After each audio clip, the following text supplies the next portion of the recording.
Good evening, everybody. Welcome to the Belle Isle circuit here in Detroit, and welcome to rounds 61, 62, and 63 of the British Sim Racers Touring Car Championship. Tonight we head into uncharted territory.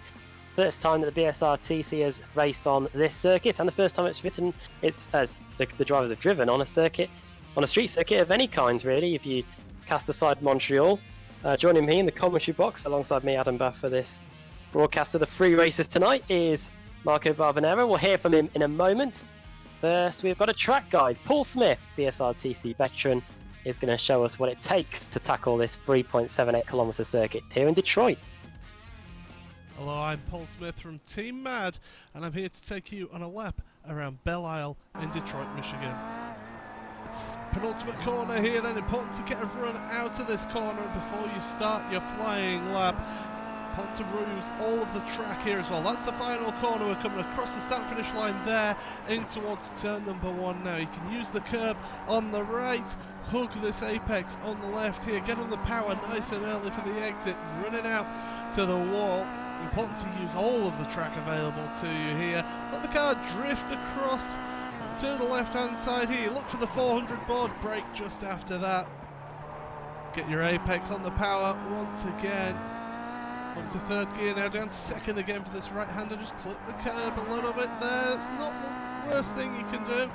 Onto the brakes nice and early. Avoid this curb because it settles the car too much, because you want to get it back over to the left-hand side. Brake nice and early. You want to go slower than you think you will need to through that right-hander, because the car wants to understeer in towards that wall on the exit, but carry the speed through that corner now, down this section. Keep it over to the right-hand side, because then you'll be cutting across the track to the left to straighten up your braking for this right-hander. Use the curb on the right there, right out to the wall. Brake, second gear through the left, right out to the wall again. Up to third gear, feather the throttle a little bit of trail braking into his left-hander, down to second gear for the right-hander. Avoid all the curbs in that section there. There's a bump on the exit of that corner that will drag yourself into the wall. We're near the end of the lap already. Just 3 more corners, now just 2 more corners to go. Get your power nice and early out this one. You want to carry as much speed out that corner. You've got 1 more corner to go, which is flat out in this Kia. And there we go, across the line for a flying lap of Belle Isle. It's a tricky track. You've got to have a good change of direction. Also got to have a car that can handle bumps as well. It's certainly going to be a test of those front tyres with all those braking and acceleration zones. But I've been Paul Smith from Team Mad, and I hope that you enjoy today's broadcast.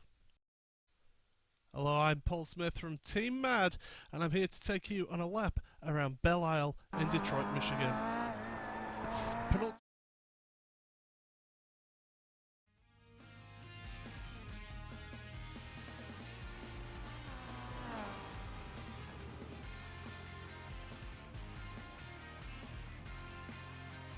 Thank you very much to Paul Smith for telling us and the drivers who are watching how to get around this circuit. Marco Barbanera joins me for this broadcast tonight because Andrew Woodhouse is in the car, so that is definitely going to be something to watch of interest. While we say he's in the car, as long as the Windows updates have completed themselves in time, he will be in the car. But Marco, this is a street circuit, concrete walls either side of the track, so this is going to be pretty interesting, especially if any crashes happen, because all the incidents are just going to end up back in the middle of the track and in the middle of all the drivers.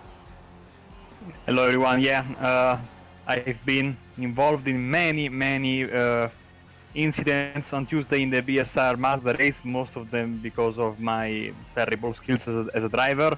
This track is unforgiving, Adam, absolutely unforgiving. I was minding my own business, taking corners with a little Mazda, and then all of a sudden, bang, that wall comes to you fast. And if it's not the wall, it's the pile-up in front of you. I wouldn't say, like, even a couple of cars crashing into each other can create major problems for the people following.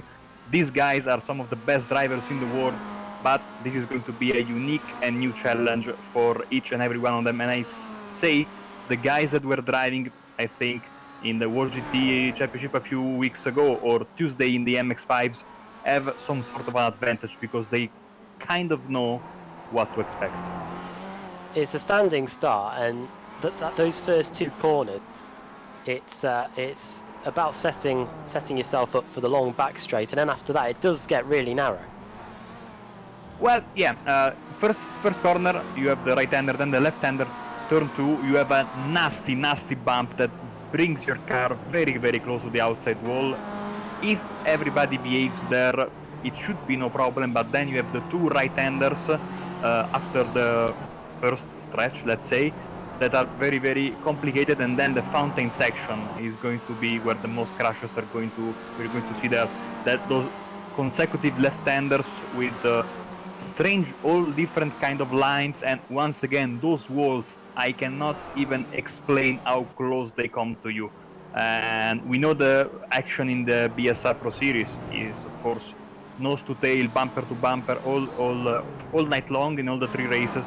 So as soon as one driver makes a mistake, all the guys behind will have to be very, very quick and react. Otherwise, we're going to see some big players get involved in some pretty nasty crashes. Well, we've got 42 cars registered in today's race. I don't know what the maximum amount of pit stalls is, but we've managed to get them in here anyway. Qualifying is just going on at the moment. Currently fastest is Nicole Foggy with Jack Sedgwick in second, just 0.2 of a second between them. We can also have a look at the Drivers' Championship going into this race meeting. Stephen Baxter, we just mentioned him. We didn't mention him actually. He's currently sat 6th on the grid, but he leads the championship going into this one. 102-point advantage over Dave Baker in second. Then Nicole Foggy in third. Pete Howard fourth. Wojciech Svidovic, who hasn't set a time yet in this qualifying session. He's right at the back, which implies with just 2.5 minutes to go here that he's obviously picked a penalty from what happened last week, and he's going to be starting at the back of the grid. Then it's Ross McFarlane in 6th, Jamie Rushworth 7th, Kip Stevens in 8th, the highest of the AMs, Jack Sedgwick in 9th, and 10th is Jake Blackall. 11th, well, in fact, we'll move on to the AM category. It's Kip Stevens that leads the way there. Then Mark Woodhouse in 2nd. Then it's Rusty Laidlow ahead of Chris Wood. Maciek Sakovic in 5th, just 453 points separating those guys there. And over in the team standings, it doesn't get much close. I'll say that again. I don't think there's much chance of Northern Lights GT Omega catching CQR by the time we get to the showdown anyway. They've got nearly a 1,500 point lead over Northern Lights GT Omega CQR.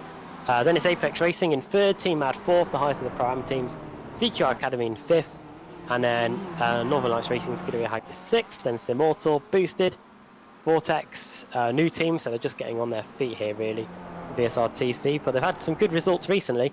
Then it's Automech, Not Kill, and Vortex again, Pro Team and Youth Energy as well in 12th position, so that's how things stand in the championship standings. And we saw in Paul's track guy Marco how to do the track over a single lap, but it can really take a few laps to shape a driver up to get an overtake done around here, because it's the straights followed by 90-degree right-handers, and sometimes it can be difficult to outbrake the driver in front as an Automech car goes off into the wall there.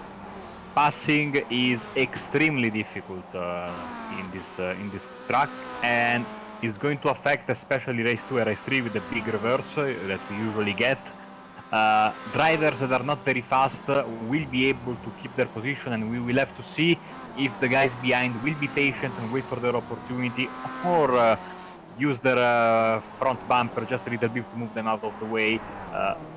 I mean, people were having trouble passing me in the Mazdas, and I'm extremely slow, so you get how difficult it is to make passes around this place, which makes it, I love this track. I mean, it's a unique opportunity to have a street circuit much narrower than Montreal, and in the Mazdas on Tuesday we also had the fog, like we had in the BSRTC at Okayama for 2 of the 4 races. Hopefully the fog doesn't make a comeback for this BSRTC Pro night of racing.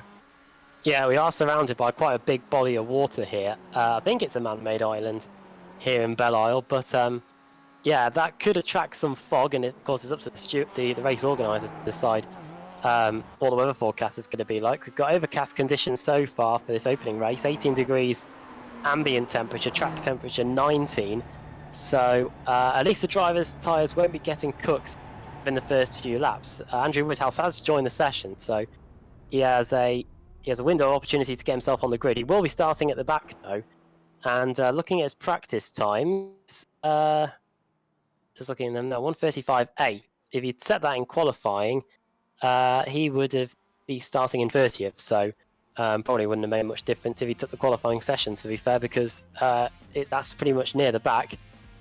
And as Marco's been alluding to, the reverse grid races are probably going to be where these cars in the midfield are going to get their chance a shot at victory, because I've got a feeling that unless some brute force is handed out tonight by many of the drivers, they're not going to be gaining too many positions. I don't think we'll be seeing Ash Sutton gain 40 plus positions like he did at Phillip Island earlier in the year. Yeah, and qualifying is about to be over. We are just waiting for a couple of drivers to finish their lap, and then we will have the starting grid for this first race of 3. I have to be honest, Adam, I cannot wait for the beginning of the proceedings tonight, because there are going to be 3 amazing races. Yeah, to be fair, not that the BSRTC isn't exciting, but I was particularly excited about this race meeting today during the day. Finished work at 5 o'clock, got back here and all set to go. And I'm sure many of the drivers have been putting in the practice as well. This track will bite you at any point really, including the penultimate corner, which is 2 90-degree right-handers. The final one has a big concrete wall on the exit, and if you clip that inside curb, you'll be going straight into it. And I'm sure many of the drivers that have done practice so far this week will have noticed that their laps get ruined if that happens. Plus the car will be heavily damaged as well, and in the BSRTC, no fast repair. So car's wrecked, that is your race done. But do have some hope in the form of race 2 and race 3 with the reverse grid. If you finish more than one lap down, you still have a hope of a reverse grid hold, but if you finish 2 laps down, you have had it. You're starting at the back of the grid. So first starting grid of the day, it's Nicole Foggy that starts on the pole position, sits 3rd in the championship. I'll be hoping to gain some ground on Stephen Baxter here. Jack Sedgwick starts in 2nd, joining him on the front row. Then Jim McFadden in 3rd, Ross McFarlane 4th. 5th on the grid is Jamie Rushworth. Then Alex Simpson starting in 6th place. Alex has got the advantage here of no one else knowing this track, even the Kia Optima. So he's on a level playing field with them. Then Stephen Baxter, the championship leader in 7th. Dave Baker in 8th, 2nd in the championship just behind him. Then it's Alex Everett 9th, Jake Blackhall 10th. 11th on the grid is Christian Rose, then Pete Newman in 12th. Pete Harrod in 13th. Anna McNally 14th. Then Paul Smith, who was doing the track guide earlier, starting in 15th. Then 16th is teammate Mark Woodhouse. Then Dan Brown in 17th. Then Will Daniels, Chris Wood. Kip Stevens in 20th. Then Rusty Laidler, one of the AM drivers, starting in 21st. Brian Holmes 22nd. Then Michael Hall 23rd. Colin Cunniff 24th. Michael Blake 25th. John Roberts starting in 26th place. And Maciek Sakovic. Jesper Drillica, the Texan. Michigan and Texas, don't think far apart. I'm sure my geography will get picked up there. He's in 28th anyway. Then George Simmons in 29th. He's got a new colleague starting next season in the form of Carlos Sainz. Then Rob Graham starting in 30th. Lee Deemer 31st. Mark Westwood in 32nd. Then these cars are all sorted on their iRacing, so those people that don't do enough races on iRacing are going to be starting towards the rear of the field. Sven Glatzel in 34th, Jürgen Melro 35th, and Ash Sutton in 36th, 37th, Schreight 38th, Nathan Davis, Mark Johnston with a 2K I rating in 39th, Adam Hadfield 40th, Andrew Woodhouse with a 1900 I rating, that's better than me, Woody, don't worry, and then Scott Malcolm starting at the back in 42nd. So that's the grid, and we're about to get this race underway. Here we go.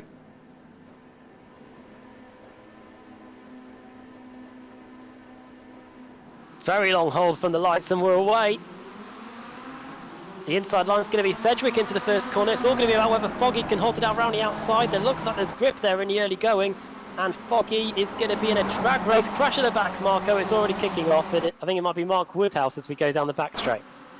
Yeah, there's a big fracture between the first group and the second group, so something must have happened. We're going 3 wide into the third corner. The first of the right-handers with Sedgwick, Foggy and McFadden, 1, 2, 3. McFarlane very close, but it's all happening behind them. And we have to be very careful. The cars on the outside have to be very careful because that wall will close on them very quickly. Yeah, not the best start for quite a few drivers. Nathan Davis has had to tow back to the pits already. big losers there. Brian Holmes as well, he's lost 15 places. Woodhouse 18, Cunniff 11. Dan Brown has also towed back to the pits. The big gainers, Maciek Sakovic and Michael Hall, as we go into the fountain section for the first time. Very narrow part of the circuit, and that tyre barrier really catch you out as well as we go through the section now. Absolutely. Now Foggy, now of course trying to keep close to Sedgwick for the race lead. McFadden is just slightly behind, but the gap is only 0.7 of a second between Sedgwick, Foggy and McFadden. Basically they are all inside 1 second, and as the first lap comes to an end, we just passed the big curve that we were talking about just a few minutes before. Final corner, and this is the first lap. Of course, this first race, a timed race, 20 minutes long. Yeah, 20 minutes to establish how long it takes to complete a lap around here. Then after that, we will be doing laps. So, good explanation there of how the evening's going to go. And the end of the opening lap, it's Jack Sedgwick leading the way. Started second, got the lead. Then it's Nico Foggy in second, then Stuart McFadden in third. Fourth, Ross McFarlane, then Alex Simpson in fifth. Steve Baxter sixth. Jimmy Rushworth's the big loser there. He's lost 2 places down to seventh. Then Dave Baker, Alex Everett, Christian Rose rounding out the top 10. So it's the order of play in the top 10. So Wojciech Swidovic, reigning series champion, has gained 11 places so far since the start of the race. Diego Mero gained 12, Mark Johnston 12, and a handful of others gaining 11 places as well, as Will Daniels and Paul Smith have just swapped places to go onto the backstretch. Yeah, as we see this battle for P15, it's 0.2 of a second between these two guys. This is the toughest braking zone, and Daniels trying to push the car on the inside, riding high on that curb. Sorry, that was Smith trying a semi-dive bomb move there, but he thought better of it. That braking zone is the most difficult. It comes up after the fastest part of the racetrack, that backstretch, which is not really a backstretch because it goes left and then right. It's extremely difficult to find your bearings for the braking, especially when you are in a pack of cars, as now Sedgwick and Foggy are trying to do a little bit of a breakaway from McFarlane and the other guys. See, Nico Foggy sliding his way through the first part of that chicane there as well, and that concrete wall really does creep up on you on the exit. We see a handful of drivers getting very close to it there as we go down the first of the back straights down to the 90-degree right-hander. Foggy just closing up a little bit, and they both take a huge handful of that curb on the inside. Of course, the car moves about a bit when you get that, and thankfully there's just enough runoff area on the exit that they don't end up hitting the wall, but you can tell they're pushing here, and that's very close to getting the lead. Absolutely, we're riding on board with Foggy. You see how much the cars are bouncing. Of course, concrete surface, very, very bumpy, so extremely difficult to keep your car planted on the ground. But now on this backstretch, Sedgwick is gaining a bit, braking hard. You see how much Foggy is fighting with its steering wheel to get the car pointing in the right direction. And now we are once again towards the fountain section, trying to not be too harsh on the curve. You see both Sedgwick and Foggy taking different approach to this series of left-handers before they go back to the part of the racetrack. See Nico Foggy there, he's trying to get the speed on entry into the corner. That's why he's looking, oh, and they clip the wall a little bit there. A few sparks getting thrown up by both Sedgwick and Foggy. They're not allowing, Stuart McFadden's not allowing them to break away, and McFadden's got a good record, I think. Commentate with me on here on Apex Racing TV. Marco seems to pick up a race victory sooner or later, and Foggy trying his best to get by Sedgwick here, and if these two crash, then it will hand McFadden a win on a plate, as Sedgwick again clips the concrete wall on the exit, that left-hander at turn 2. Foggy is making himself noticed in the rear-view mirrors of Sedgwick, but is not going for that pass just yet, and this has allowed McFadden to close the gap and basically create a three-way battle for first place, and I think that McFarlane will be able to join them very, very soon. I think Foggy has the pace to pass Sedgwick, but he's really cautious because, like you just said, it's very, very easy to get into a contact and destroy your race completely. But in the meantime, he has to think about McFadden closing the gap, so it's going to be interesting to see how Foggy will react at the battle. Ooh, very, very wide there for both these guys. You see Foggy is pushing extremely hard, but then he's like caught in two minds. Do I go for the pass or do I wait just a little bit more? Yeah, Stuart McFadden was the quickest driver out of anybody on that last lap. Fastest lap of the race, though, is currently being held by Ross McFarlane. As that right-hander on the exit of the fountain section must be an absolute killer for both the drivers and the tyres as well. And I wonder if as the race goes on and the tyre grip starts to deplete, whether any of these drivers will just end up understeering into the wall, and he'll be able to handle it best as we come across the line now to complete lap 5. It's one of the shortest laps of the year here in the BSRTC, just over 90 seconds. And Foggy looks like he's able to take a... Oh, he hits they it. touch! And great save by Sedgwick there. Wow, that was so close to disaster, man. A great, great save by Sedgwick. I guarantee that if someone had hit the back of you like that in the MX-5s on Tuesday, Marky, you would have been off. Rear-wheel drive Mazda versus front-wheel drive Kia. And round the outside goes Foggy. Away through there, says Jack Sedgwick. Wow, they're so close, and McFadden is smelling a possible double overtake because, well, that was extremely close. Only the clutch of Sedgwick prevented a possible crash there. You see how close it is. We are riding on the back bumper of Sedgwick's car, and basically the front bumper of Foggy was all in one piece with the camera on the back of Sedgwick's car. Apologies to everybody else in the field. This lead battle's just too gripping. You can see the brake discs glowing up there, and Sedgwick very close to that concrete wall that just juts out at the end, and a little bit of contact there again as Foggy's patience starts to show, and straight away it's Jim McFadden right on the back of these two again, and Ross McFarlane will probably join them too in a moment. It's Sedgwick leading the way, then it's Foggy second, then McFadden, then Ross McFarlane, then Alex Simpson, then Steve Baxter, the championship leader, then Rushworth, Baker, Everett and Christian Rose. Savidovic has gained 13 places, he's in 20th. Melrose gained 13, also 13 places gained for Mark Johnston, and for those keeping track, Andrew Woodhouse has gained 10. He's in 31st place as we complete lap 5, sorry. Yeah, and you see definite damage on the front end of Foggy's car, so there was a hit there in the fountain section, and I imagine similar damage to the back end of Sedgwick's car. Foggy moves right, moves left, tries the overlap on the outside, no way around her, absolutely, but he's trying for the pass. But like we said, it's extremely difficult, and look how much McFadden closes every time Foggy goes for a move. Yeah, this is a good opportunity for Nicole Foggy to try and eye up where is the best place to get past Jack Sedgwick. That's the second time as he hits him again there going onto the back straight. That was the second time that he tried to go around the outside at the end of the back straight. Wonder if he could just pull alongside a little bit more, if he could get it done. Stuart McFadden wants the second place as we go down the back straight now into the right-hander. Foggy though, so late on the brakes and closes right up on Sedgwick, and Foggy clips a bit of the curb as well for good measure. Now into the fountain section. Sedgwick takes a tighter line through the beginning of the turns, now through the long left-hander, which will be pushment enough on the tyres, but then they've got to brake and stop the tyres from locking and try and turn right into turn 10. Now through the double right-hander. They clipped the wall a few laps ago, they're steering clear of it this time, and now through turn 13 and on their way towards the final corner now, the flat-out right-hander at turn 14, where probably by this point the race victory will be guaranteed for whoever's in the lead. Right now it's Sedgwick, we're on lap 7, and we're halfway through this opening race of the day with 10 minutes gone, just 10 minutes to go. McFadden again the quickest driver out of anybody on that last lap as he tries to break this deadlock that is held at the front by Jack Sedgwick and Foggy. Foggy again looking to the outside, Marco.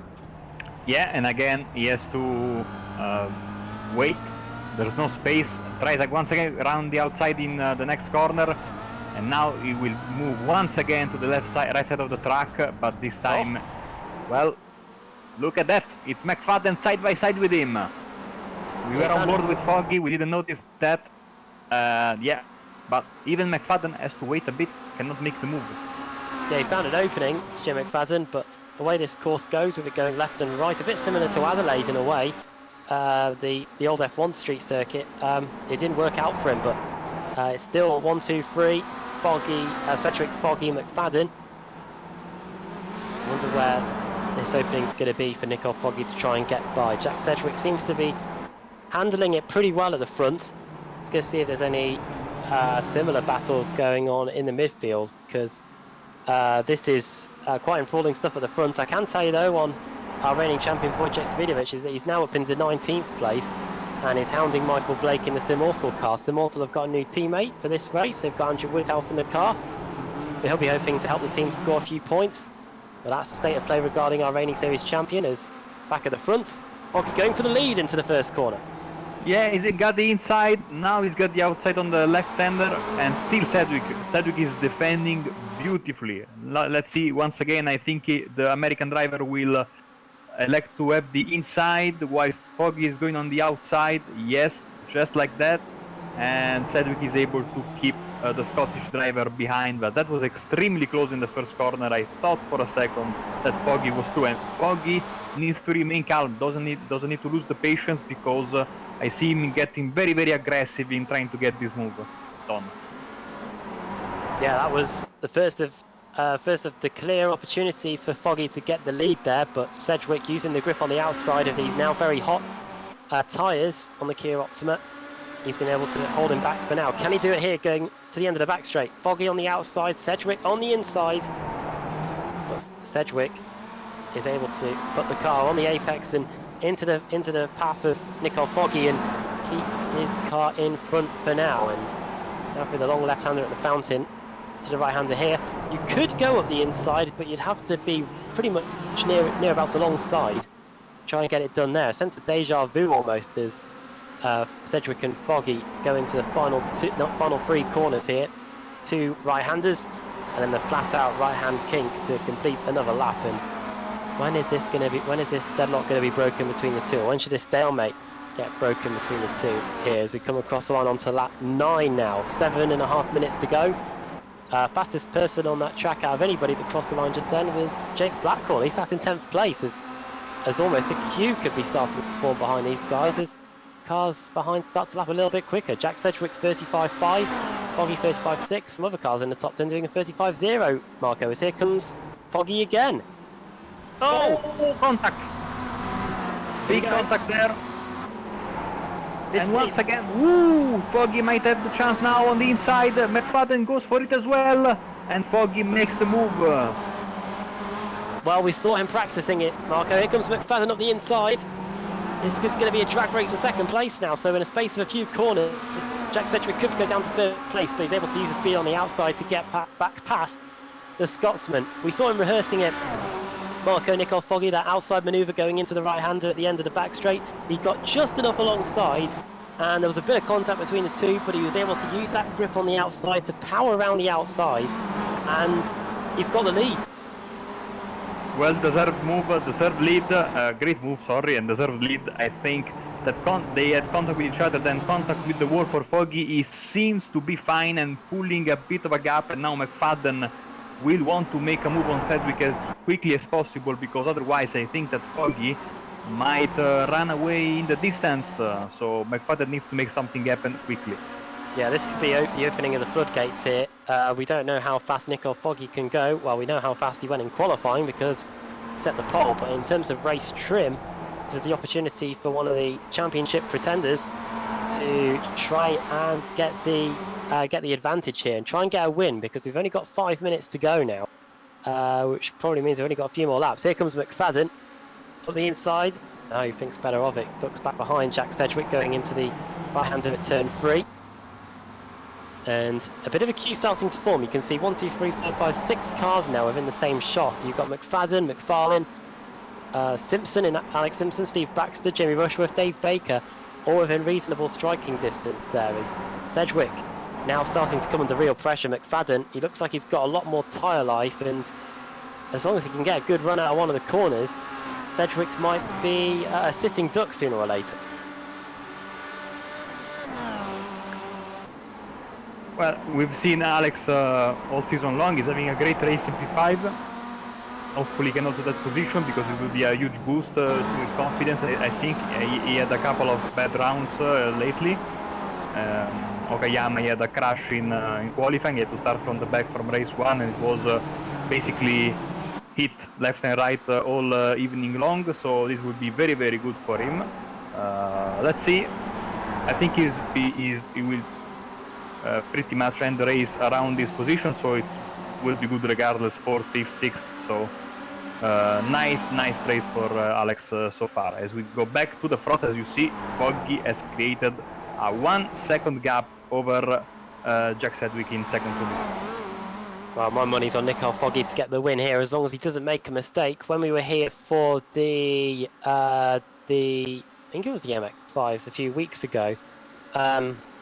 In fact, I think it was the World GTs. Yeah, it was the World GT Championship on the Monday night. We saw the leader go off into the tyre barrier at the end of the back straight. So things aren't a dead cert yet, but looks likely that Nicole Foggy is on course to take victory here in the opening race of the day. You mentioned Alex Simpson. Andrew Woodhouse, his Apex Racing TV colleague, is sat in 30th place. Nothing wrong with that at the moment. He's gained 11 positions. He's kept the car clean, just about. A bit of damage to the front of the car, but as long as he keeps it running, Marco will be in with a contention of the reverse grid later on. Yeah, it is on cameras right now. He has a bit of damage to the front end of the car, but there's nobody around him basically. So this 30th position looks like it will be his final position, barring any crashes in front of him.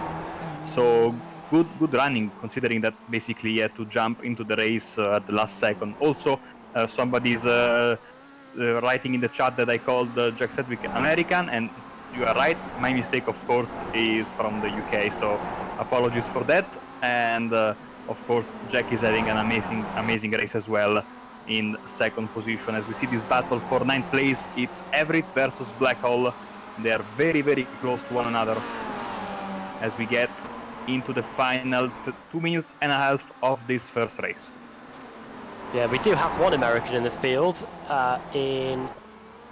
Let me scroll down. I can't recall it. It was Jesper Drillicker, but he's out of the race. We've got here Alex Everett, the Welshman, trying to hold back the Australian in Jake Blackhall in the CQ Academy car, racing on 2 different sides of the world. Shows you the power of iRacing there, and Alex Everett just about gets through there okay. But Jake Blackhall on that last lap did a 36.3, 3 tenths of a second quicker than Everett. And they got a little bit close to the wall there, going for the 90-degree right, now into the left-hander, a little bit of curve for Alex Everett. Looks like he's got just about in hand to keep the CQ Academy car behind him for now. But Everett looks like he's got a bit more of a cleaner car than Alex Everett, and that might help him in terms of getting this top speed down the fastest parts of the circuit here on the straight. Yeah, as I think this time around, Nicole Foggy will get the white flag, because we are running around 135s, and we are with Owen. I think Foggy had a little bit of a contact with the wall, as Sedgwick is under big pressure from McFadden. Oh, well, it would take a brave man to do a move up the inside there, going into the right-hander. McFadden thought about it, but Sedgwick definitely closed the door and made sure that the CQ Academy car couldn't get by. You are right, yeah, 1 lap to go, 58 seconds left on the clock, so this will be the last lap of the opening race of the day. Of course, we've got 2 more to come in race 2 and race 3 with reverse grids as well. So all of these guys are almost certainly going to be in the midfield for the second race, and that'll definitely help. That'll definitely create a lot of excitement, because they need to score as many points as they can to make sure they get in the showdown. Foggy, then it's Sedgwick in second. Foggy has a 1.6 second advantage. He was the quickest driver of anybody on that last lap. 30 driver lapping in the 134s. Sedgwick trying his best to keep Stuart McFadden behind. He started second, so I'm sure if he ends up in second place at the end, it won't be too disheartening, considering that he did lead the race earlier on. But McFadden, Marco, he can just take so much tighter lines, and shows that he's got a lot more life in these tyres as we go on the final half a lap. Yeah, but I think that McFadden's chances are possibly over. Not many passing opportunities left for him, as he's trying to take tighter lines. As we hear some contact in the back, but looks to be... We see a replay now, Maciej Sakovic, and he was punted pretty hard and had a very bad crash into the wall. Car number 40 was hit by the number 3 machine, and that was George Simmons, of course. Thanks to Sam Kumo for the replay, as Foggy is coming to the checkered flag. Here he is. He started on the pole, lost second place, but got it. Lost the lead, but got it back, and Nicole Foggy wins the opening race of the day. Jack Sedgwick in second place in the end. Stuart McFadden couldn't get by as we've got a good battle here, I think, between Michael Hall and Sven Glatzel. In fact, they're side by side as we go into the final two corners. That's going to be tough. Is Michael Hall going to lunge it up the inside? He's going to try. Very nearly contact between the two of them. This is over 21st and 22nd place, so potential reverse grid pole territory here. It's going to be Glatzel that just holds on for that 21st place to a frantic final few corners with the CQR car of Michael Hall. Colin Cunniff, I think, has just got past George Simmons as well. Simmons mentioned in that earlier wreck. Here comes Andrew Woodhouse to cross the line. He's going to take that 30th position, 29th is that now, as a result of the contact that we saw on the replay earlier. Indeed it is. So Andrew Woodhouse gaining a position there to 29th, and I think that is it. We've got Scott Malcolm, I think, still touring. There he goes. Is that everyone? I think it is. Yeah, because John Roberts is the only one still going. We have got Kip Stevens, who is a lap behind. I think he is the last car that's currently racing at the moment. He's got no one around him. And he should take the 34th position. Might get elevated to 33rd, depending on what happened with the John Roberts crash. Here we go, across the line. Kip gets 34th. So, very interesting first race, Marco. Of course, we've got the quickest drivers at the front. And a great battle between Jack Sedgwick and Nicole Foggy. And in the end, Foggy bided his time and was able to get the lead, and was never seen again. Went on to win the race. Fantastic battle, and these top drivers show their great pace, and now in the second race and in the third race they will have to show their great racecraft, because it's going to be an uphill battle, an uphill climb because of the reverse, as we have the final results on the screen. Did we do? Here is the results. Race victory for Nicole Foggy, Jack Sedgwick in second. Jim McFadden completes the podium. Had a few openings to get second place, but the door was firmly shut by Jack Sedgwick. Ross McFarlane finishes in fourth. Alex Simpson in fifth. One of the few drivers to gain a position in that top 10, along with Stephen Baxter in sixth. Jamie Rushworth lost 2 places, dropped down to 8th in the end, 7th in the end. Then Dave Baker 8th. Alex Everett 9th. Jake Blackwell running at the top 10 there. Pete Newman in 11th. 12th, Christian Rose. Anna McNally finishing in 13th. Pete Howard 14th. Will Daniels finishing in 15th. Paul Smith, the man who was doing the track guide at the start of the broadcast, finishing in 16th place. And then it's Wojciech Svidovic, reigning champion, gained 16 places, biggest mover in the field, I think, to finish in 17th place. Then Rusty Laidler, Michael Blake, then Diogo Malro in 20th, Sven Glatzel 21st, Michael Hall 22nd, 23rd for Mark Johnston, he gained 16 places along with Svidovic, so joint biggest mover there. Then it's Colin Cunniff in 24th, Adam Hadfield 25th, 26th with Rob Graham, then George Simmons in 27th, Maciek Sakovic 28th, Andrew Woodhouse gaining 12 places to finish in 29th place. Wonder if that will help him when it comes to the reverse grid. Wait and see.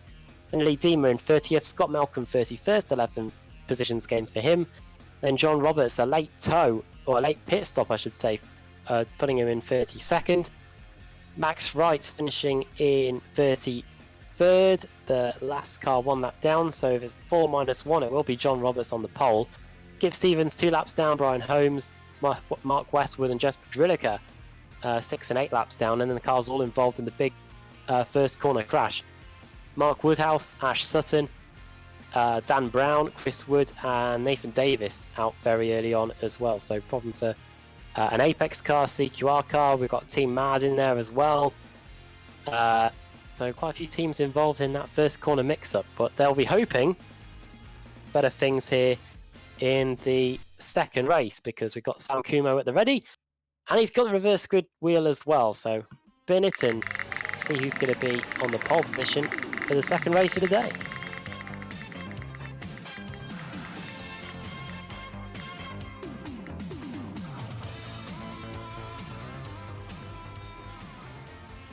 '35 would be Brian Holmes, but he is 6 laps down, so I don't know if we just go to the first car 1 lap down. That'll probably be Max Wright on the pole for the second race of the day. Then it's John Roberts, Scott Malcolm, Lee Deemer in 4th, and Andrew Woodhouse going to be in 5th for that one. I think Andrew will take that, won't you, Marco?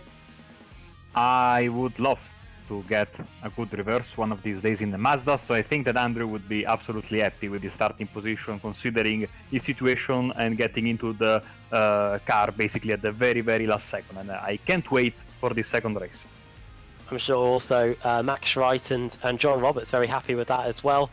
An opportunity to get a win here for the Automech and Boosted teams, especially with Scott Malcolm in third place as well. They've got ample opportunity to get a win there. We'll see what Andrew Woodhouse can do as well. He's going for Sim Auto tonight. So many teams outside the Apex and CQR dominance at the front, and of course Northern Lights Racing to get a win on the board here. So we'll wait and see. Join us after the break here on Apex Racing TV here at the Belle Isle Circuit in Detroit, the British Sim Racers Touring Car Championship. Don't go anywhere.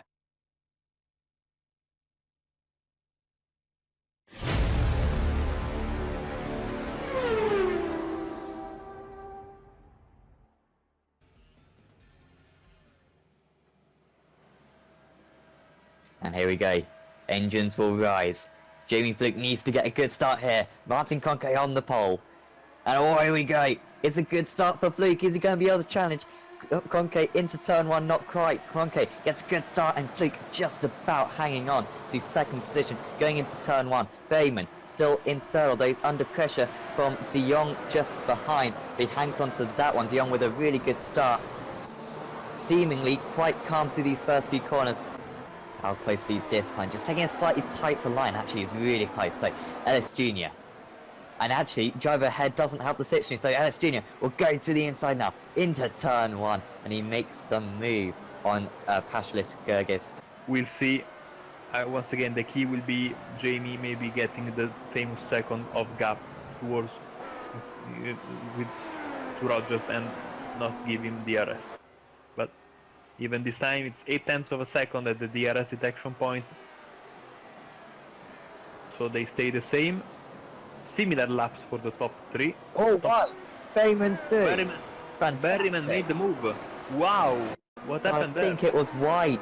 Yeah, Rogers missed his braking zone. Oh, this is fantastic. Peter Bayman. This is Christmas and his birthday wrapped into one. Down the inside he goes into turn one. Bayman up into P3 in Apex Racing UK. Really in business now, running in second and third. Pretty much identical. He's a little bit further back this time. Taking a slightly alternative line. He's mainly been kind of taking early apex there, and then kind of just sticking to the inside. That's he's going to go into the back of him, and that's just a mistake from S Jr. You know, misjudgment in the braking. We see the replay right now. Let's see what happens. Wow, and that was a... Wow, the corpse car got launched in the air. We see these guys get 23 laps with one set of tires. We have 70 laps to go total, so even though... Let's see, Fluke is behind Jensen and in front of Rogers, if I'm not mistaken. But the drivers are changing tires, and I think that both... Well, Kroenke is out, Jensen is right behind him. Fluke has overtaken Berryman, who's crucially in front of Rogers. He could well be on a one-stopper. That would probably make more sense, wouldn't it? But more pressingly, Fluke, he's close again. Defensive, goes Jensen. Fluke to the outside, going into turn one. And Jamie Fluke has made an awesome move there. Can he hold on to it, though? He's still going to be under pressure. No, yes, he can, so. And Bayman just behind. Now, great exit from Peter. Oh, he's got him this time, I think. Awesome run, and Jensen isn't even defending it. Bayman down the inside. Apex Racing UK back to 2 and 3. That poor qualifying from him has really cost Kevin, just exhibiting this awesome pace once again. And Bayman ahead of Fluke, so the change has occurred, and I think that's wise. But we didn't see him clearly have more pace than Martin Conke, which I think we can see quite easily right now. Yeah, both Apex guys lapping faster, and Peter Berryman down the inside, and he makes the move, crucial move there. Can he defend on the inside? Oh, he left better grip from his tires, And he makes it stick. That is crucial. Great move by Peter Berryman here. But, you know, Peter Bayman will take that still. Now, Fluke will get the move, and predictably, De Jong into the pits. So, good lap there from Kroenke, I think, as Kevin Ellis Jr. on the outside of the area line in that corner, and Bakum defending. I thought he was going for the pits. Yeah, he's just And he made pass it. there. That's all. Yeah. Oh, and Bakum's Oh. missed his braking zone, and he very nearly went into the back of Ellis Jr. Like Ellis Jr. went into the back of the Corps earlier on. It's going to be close, and he's into the He's in. pits. Okay, so he's going to be in the nice little gap between De Jong and Jensen there. So there's not really too much pressure on this pit stop. Now it'll just be a case of catching up to De Jong, overtaking De Jong, then catching up to Kroenke, and overtaking Kroenke. Easier said than done. Oh, is he getting a new front wing? Oh dear. Peter Bayman. Oh my goodness, I thought maybe the damage would be costly for him. And he's going to lose a position here as well. Unless that's a speeding penalty. That's a really long stop for Peter Bayman. That's a speeding penalty, I think. 19 seconds. I can't believe it. Wow. I think it was 4.1 seconds the stop, so it was a regular stop, but maybe a speeding penalty. Let's see the replay.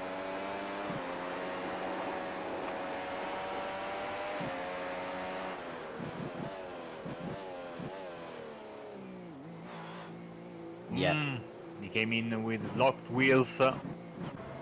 Yeah, he should get a good exit from this area lion duck corner. He does. He gets the DRS. Should be able to make the move on the inside, and he does. So podium on the cars for Jamie Fluke, as Berryman is trying to pass Omishima.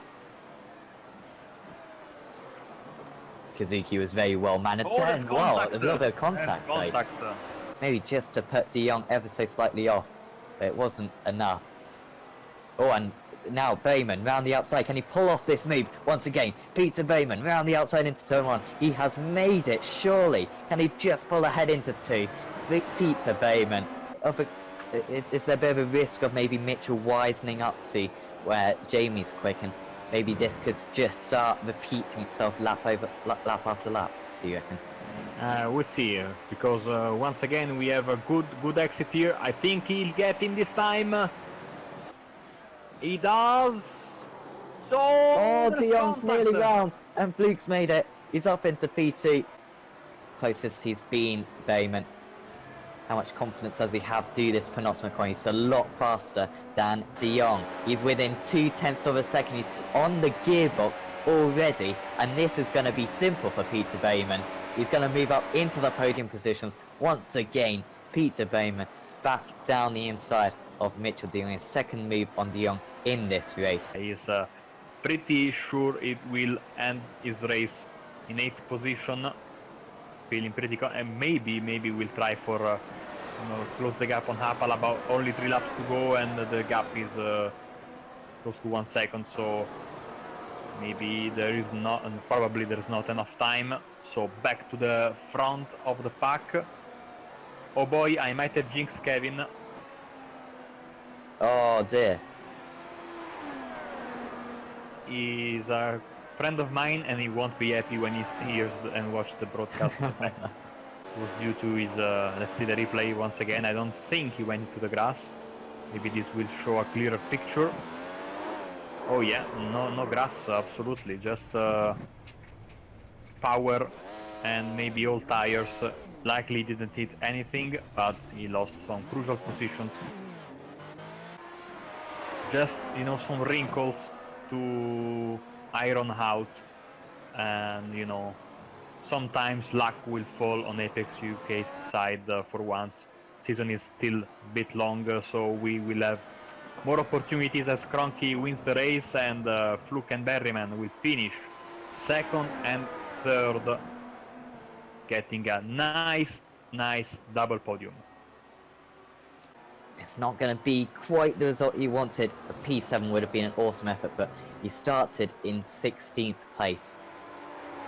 And it's a really good recovery from Kevin S. Jr. to come home in 9th position. I knew that my pace was very strong coming into the race, but there was no way I expected to be that quick.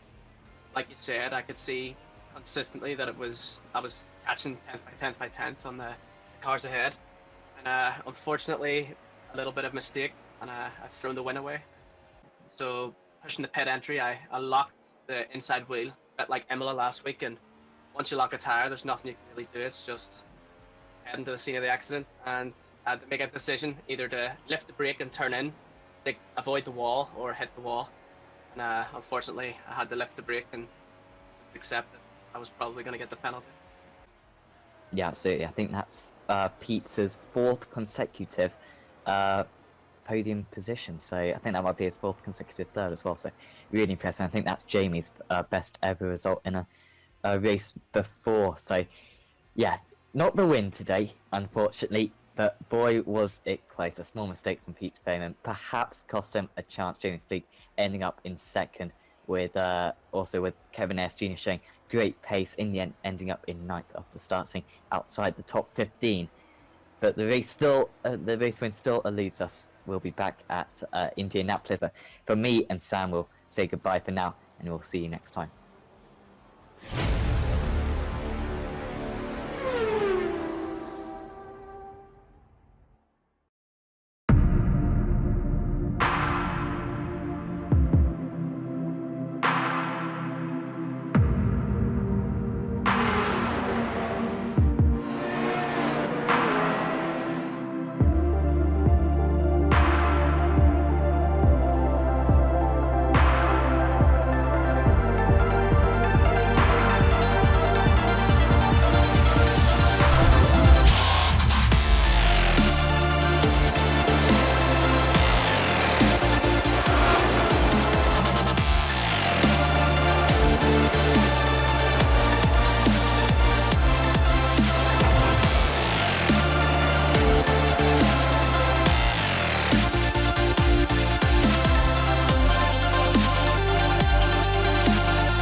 Welcome back to the British Sim Racers Touring Car Championship here at the Belle Isle Circuit here in Detroit.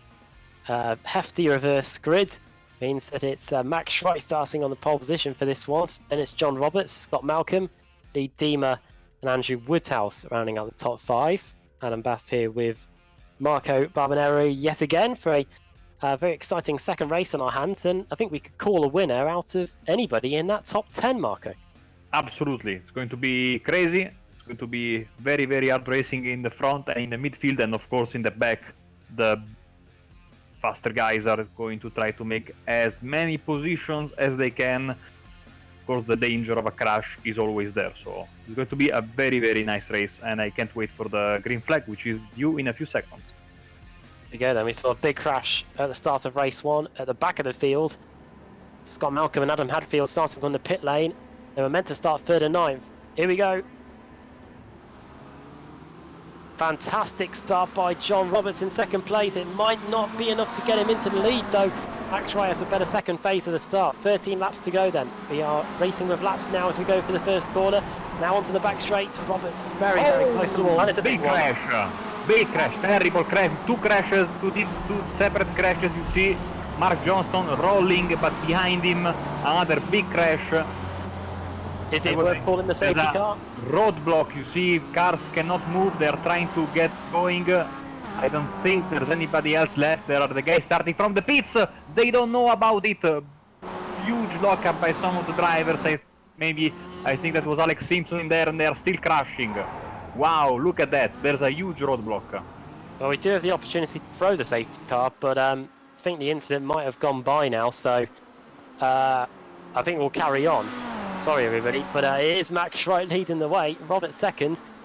Who was it that started it all off? It was a Sim All car. I think it was Mark Johnston that I saw taking off, but also involved Dave Baker. That's not good. Dave Baker second in the championship. Michael Hall also involved. He was in the mix at the end of race 1. Jake Blackhall, the Aussie, also having to tow back to the pit. So those are the main casualties, and hopefully they're all cleared away by the time we get round to complete the opening lap, as Max Schreich's doing it now, and Magic Sakovic is under pressure from is trying to put Lee Deemer under pressure as we come across the line to put the first lap in the books. There's also an Apex Racing UK car there. That's George Simmons. One lap completed. Yeah, the funny thing that the drivers that were starting from the pits, maybe to avoid the carnage, were involved. Some of them smashed into the guys that were parked. Some of them had to basically come to a complete stop, as we see Sakovic going for a move on the inside. It is not going to work. I think he will be penalized with a slowdown. Let's see, because he cut a hefty part of the glass. Yeah, slowdown for Sakovic, sadly. As I was saying, some of the guys starting from the pits had to absolutely come to a complete stop and wait for the traffic jam to resolve. So there are a lot of guys that are several seconds away from the rest of the cars.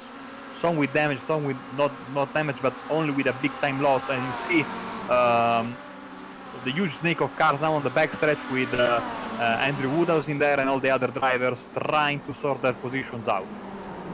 Yeah, behind Sakovic, it's anybody's guess. There's an Apex car in there as well.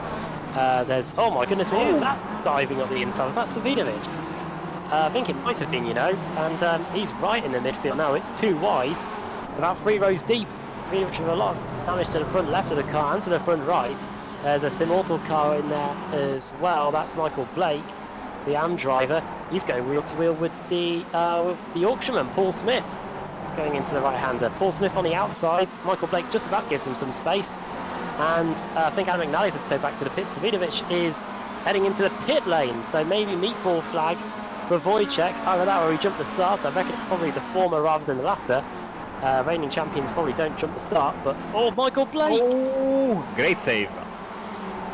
Great save there, and we expected a crazy race, and this is what is happening, as Roberts and Wright, Simmons and Deemer all battling for the podium positions, and Woodhouse, you see, in 5th place, having a nice run so far, and all the guys behind basically are battling, so these guys in the front are getting a huge gap now on these guys following them. Yeah, Andrew Woodhouse doing reasonably well in 5th place, started 5th, stay there at the moment.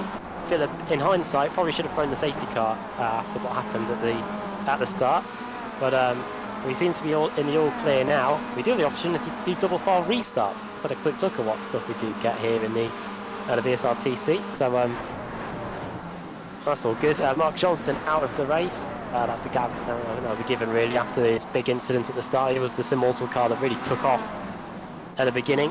Alex Everett in strife. I notice he's lost about 2 or 3 positions on the live timing. Yeah. In previous corner he was basically very wide and sideways, and he was passed by several people there. Yeah, he was 18th at the start of the lap. He's now down to 20th. Jack Sedgwick and Pete Howard, who are just in front of him.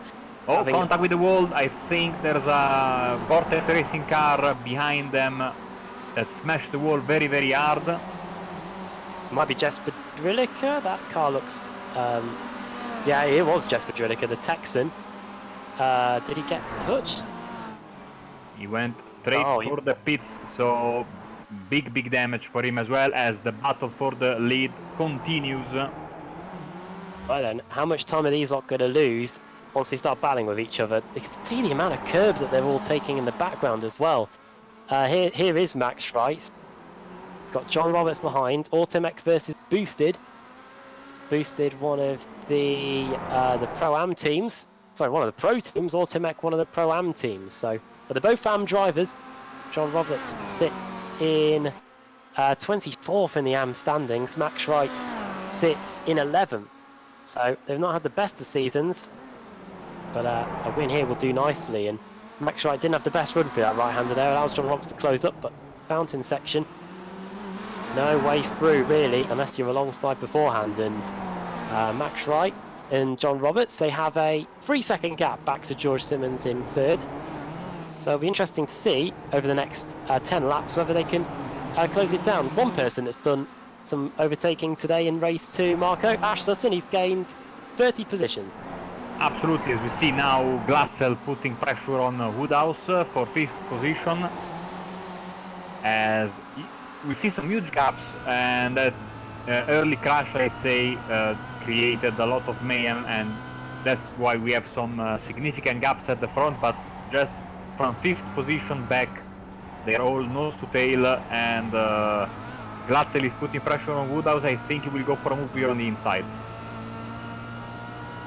Yeah, let's wait and see. Oh, look at Glatzel darting about all over the circuit. Woodhouse on the inside of Dima. Here his teammate, Dima sees him coming and gets out of the way, much to his own deficit. He's lost another position there, and Glatzel now at the inside of Woodhouse. Woodhouse going to try and hold it out around the outside, but Glatzel is clear. Woodhouse with the dive bomb potentially. Thinks about it, but not able to get past the Northern Lights racing car. Oh, the Northern Lights Racing GT Mega car, and that's now Glatzel up to 4th. Woodhouse remains in 5th. Lee Dima is now behind Colin Cunniff, who's now in 6th, and Dima now down to 7th after all that. Wow, some great racing there, as we see Cedric, Graham, Smith, Blake all together fighting for 11th place, with Diogo Melro just a bit in front of them, as Graham goes on the inside of Cedric, but Cedric is able to keep the position there as we go to the fountain section for these guys. There's no catching our breath here in the commentary box. These guys are putting on a great show for us. And we hear more crashing. Oh, big wreck. Two cars hit the wall very, very hard. It's not a wreck, as to say, but I saw 2 cars went straight into the wall. Then more side-by-side action there. Oh, that's McFadden and Paul Smith going at it. Hopefully Paul doesn't have to go into the pits, because he was one of the cars that hit the wall. I'm guessing by the amount of damage to the front, it might have been the Immortal car as well, as they come across the line here.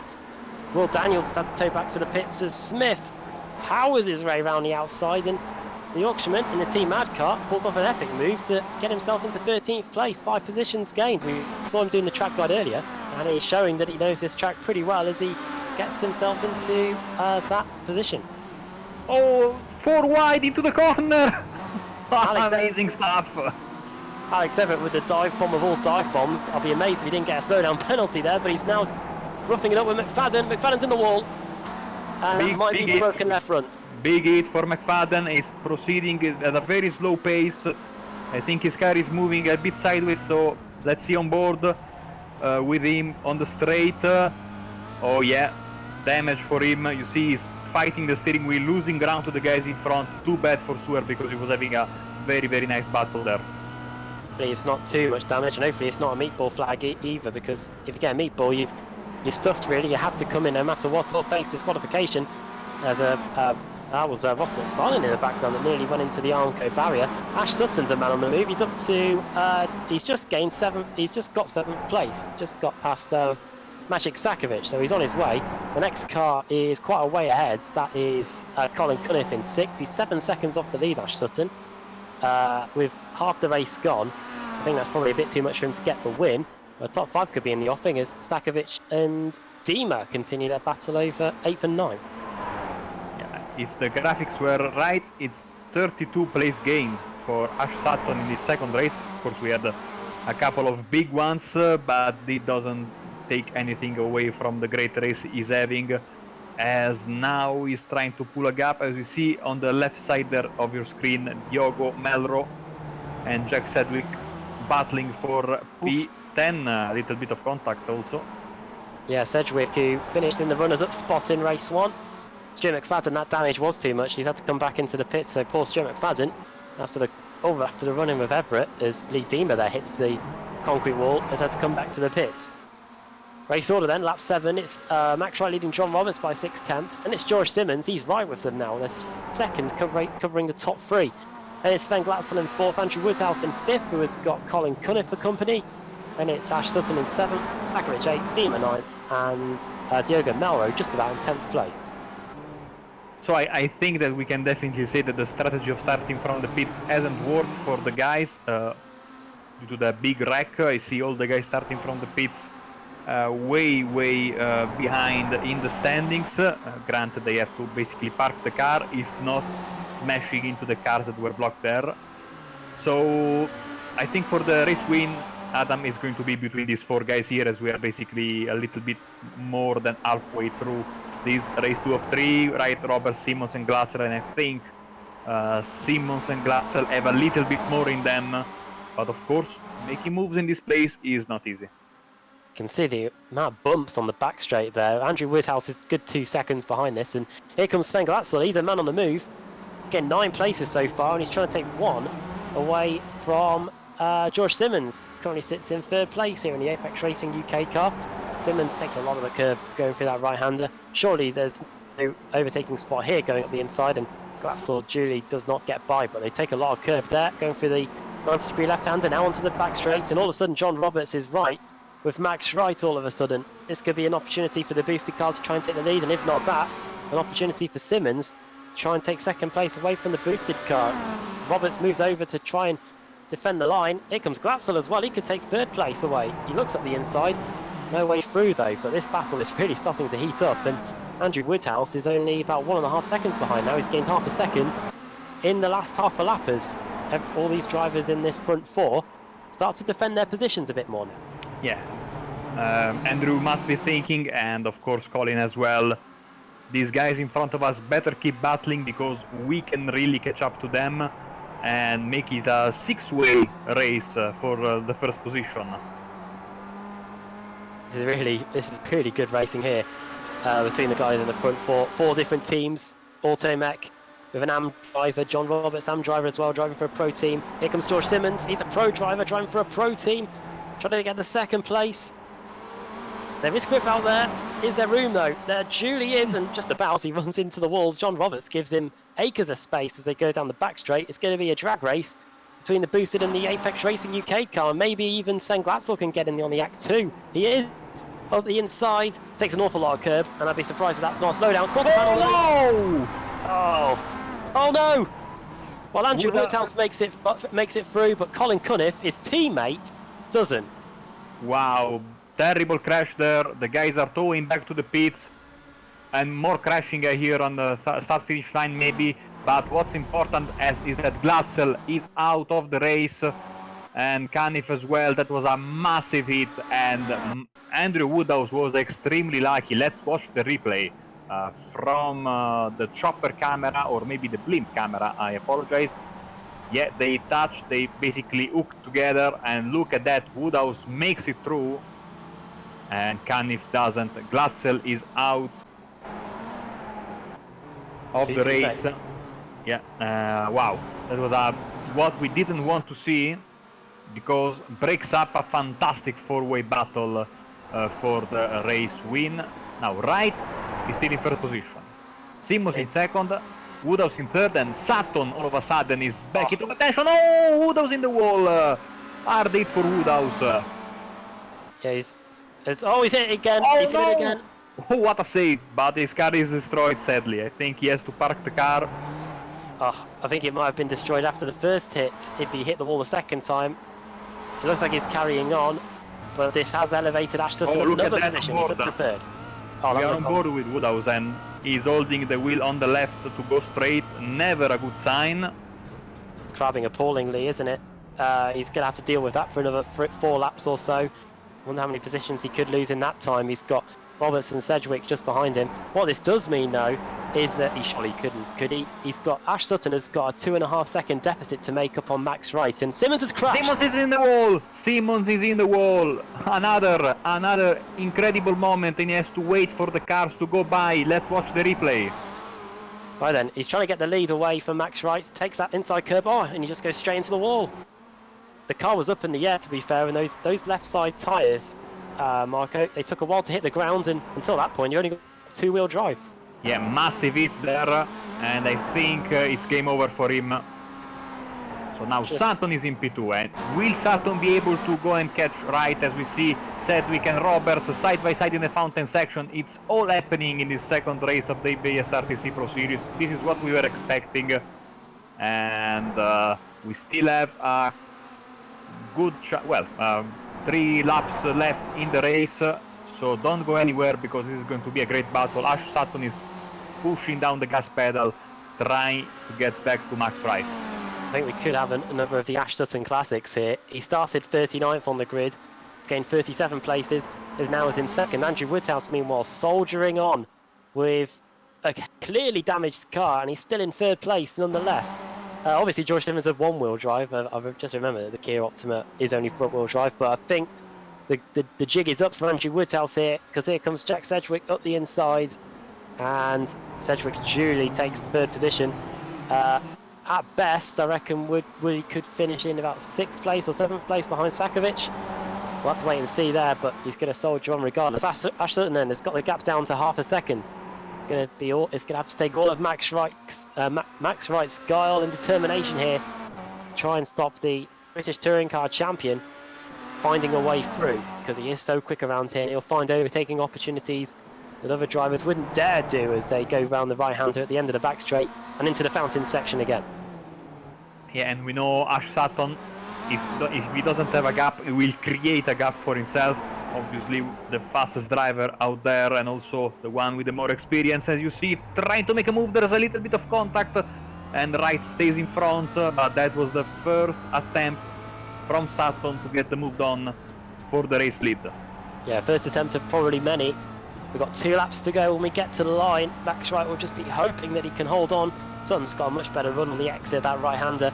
And Wright's already having to go defensive as we go through the final corner. Sutton's got a gap on the inside. Wright just about closes it. Now Sutton's going to the outside into the first corner. There's no room, there's no room. Oh, there is room. And he's got the lead. There's a goal now. Oh no, they touch, and Sutton is upside down. Big damage for Wright. Oh, and he's gonna... Oh, how did Sedgwick not get collected? Everybody else has to scatter to avoid him. Sutton does a J-turn to reverse the car around. Max Wright's car's heavily damaged. Surely he's gonna be getting a meatball flag and into certain retirement. Is the wheel pointing in the right direction? This is glorious for Jack Sedgwick, who finished second in race 1. He's currently second in here in race 2, and he could be about to get a race victory here, surely, as Max Wright struggles to the car pointing in the same direction. Looking at the replay from Sutton's car, wow, look at that. Sedgwick, I don't know how he manage to go through there. And it was amazing. Do you reckon Sutton was a bit impatient? He did have 2 laps to get by Max Wright, and he was clearly quicker. That was just, I don't know. Yeah. I don't know, because he made a great move there on the in the first two corners, and that was they hooked like the other two guys. Caniff, sorry, it was of course the crash we had before where Andrew Woodhouse got through. Oh. And now we see the battle for the lead. So Wright heavily wounded, but still keeping the first position. I don't know how. And now it's Sedgwick bumping on his opponent, trying to make them move on side by side on the front stretch. This is insane. Max Wright is trying his hardest to keep it going, but surely Sedgwick's just going to swoop around the outside unless Max Wright goes up the inside into the first corner, which he tries. But Sedgwick has got the lead, and Jack Sedgwick with 1 lap to go. Andrew Woodhouse has crashed. Andrew Woodhouse is out with a lap to go. He's towed back to the pits. Oh, it's over. That's what's happened. Now, how did this happen? Oh, I reckon he's picked up some more damage, I reckon.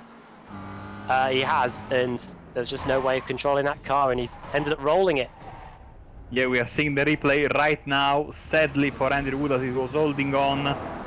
Very, very tough situation for him. He was almost able to bring it home, as the white flag, of course, you see on the TV screen is in the air, and now Diogo Melro, out of nowhere, is trying to get the second place from Max Wright. What a crazy race 2 here in Detroit Belle Isle.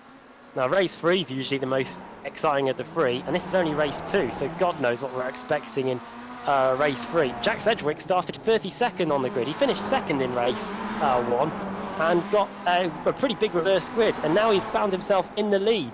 A 2nd and a 1st is not something we hear too often when people are discussing their results in the BSRTC. Max Wright, as things stand, he's just got to get through 3 corners, and he's going to be able to get 2nd place with an absolutely destroyed car unless Diogo Melro can somehow find a way through between now and the finish line. Jack Sedgwick, I don't think he can believe his luck.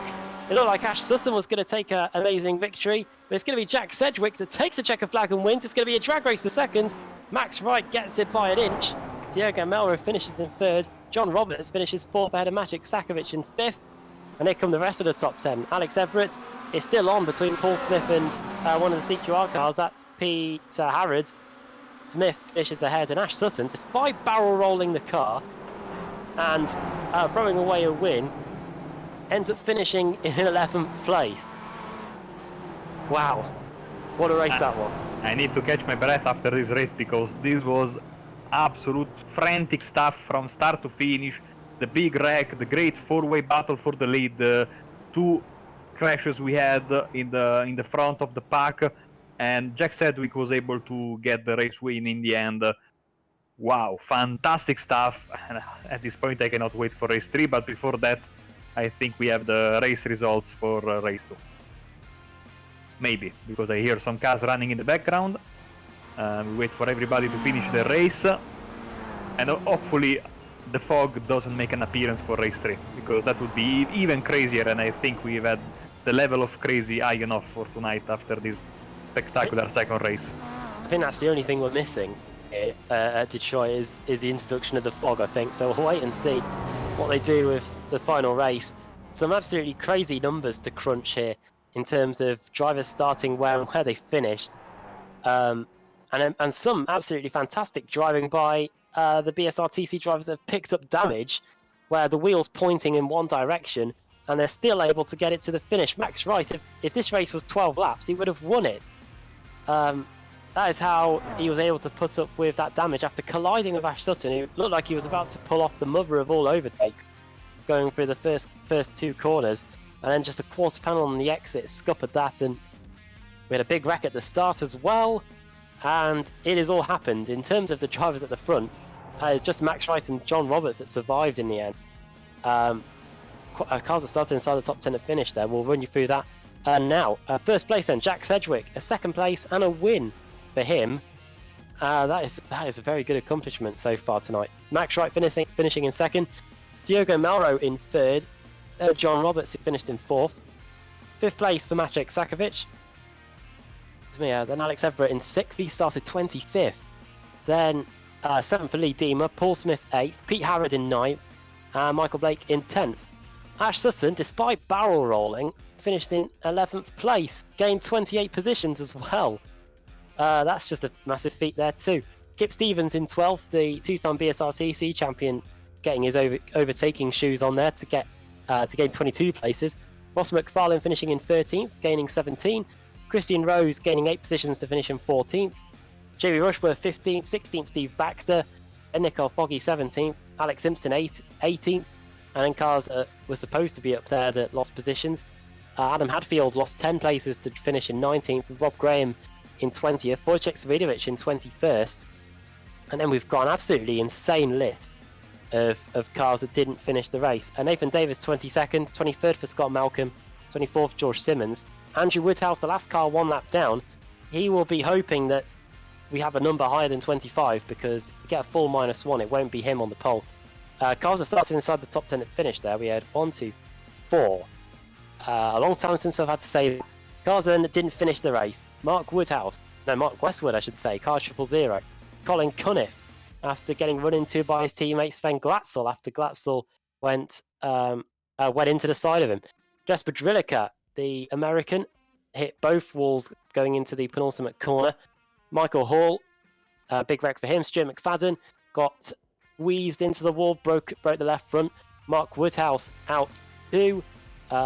Don't know if that was the disqualification. No, it wasn't. Rob Graham, really close to getting DQ'd here, by the way. Chris Wood out. Will Daniels also out. And then the cars that were all involved in the first corner mess. Adam McNally, Dan Brown, Dave Baker, Mark Johnston, and Jake Blackhall 13 laps down. I don't know whether he was one of the drivers that was just out on the spot. Yeah, absolutely huge wreck at the start of the race, which set the ball rolling for a BSRTC thriller here at Belle Isle in Detroit. And we've still got one more race to come. It's the final reverse grid race of the day. And we'll let Sam Kumo, who's probably out of breath himself after all those camera changes, get the reverse grid wheel up, and we'll spin the wheel to see who's going to be on pole for the final race of the day.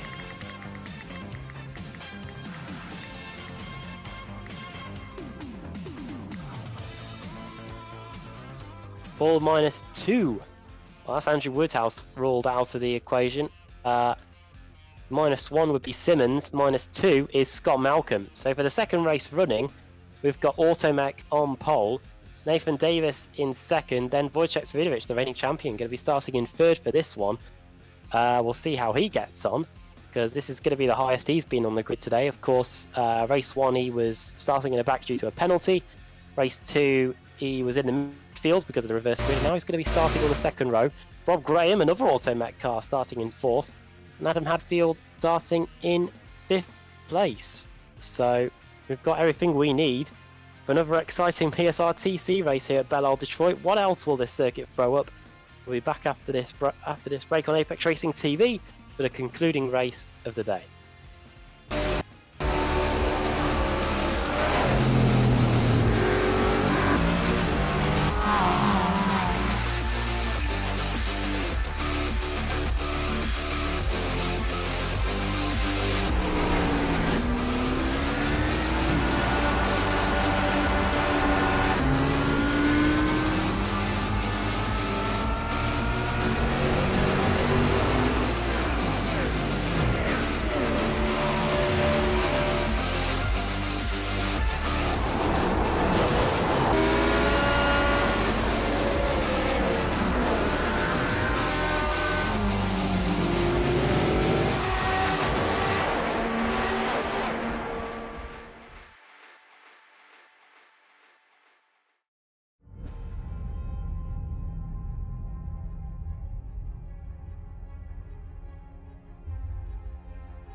finish here at the Indianapolis Motor Speedway.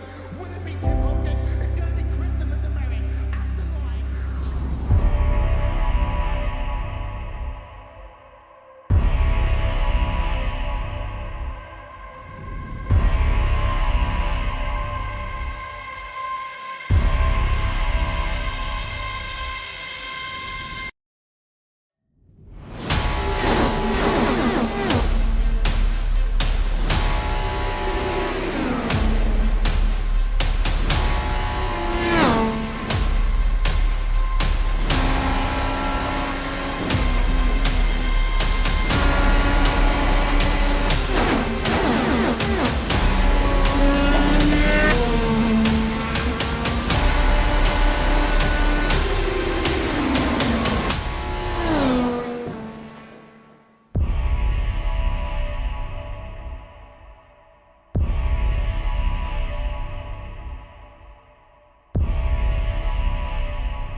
Yeah, I thought it looked like, oh, he's blocking now on the left side. We see Enricandro on the outside. Now he has the inside on the Sennares, and Maybe he's got the position. Wow, some very close racing. I saw Calestani move and then stop. So, Right, oh, he's okay. on the grass. Oh man. Yeah, good speed for Calestani in the slower section. Let's see if he can get good slipstream now. Of course, he will have DRS. Yeah, so he'll deploy it down here. He's not going to be close enough, is he? Unless there's maybe he can use the energy deployment. And down the inside goes Calistani.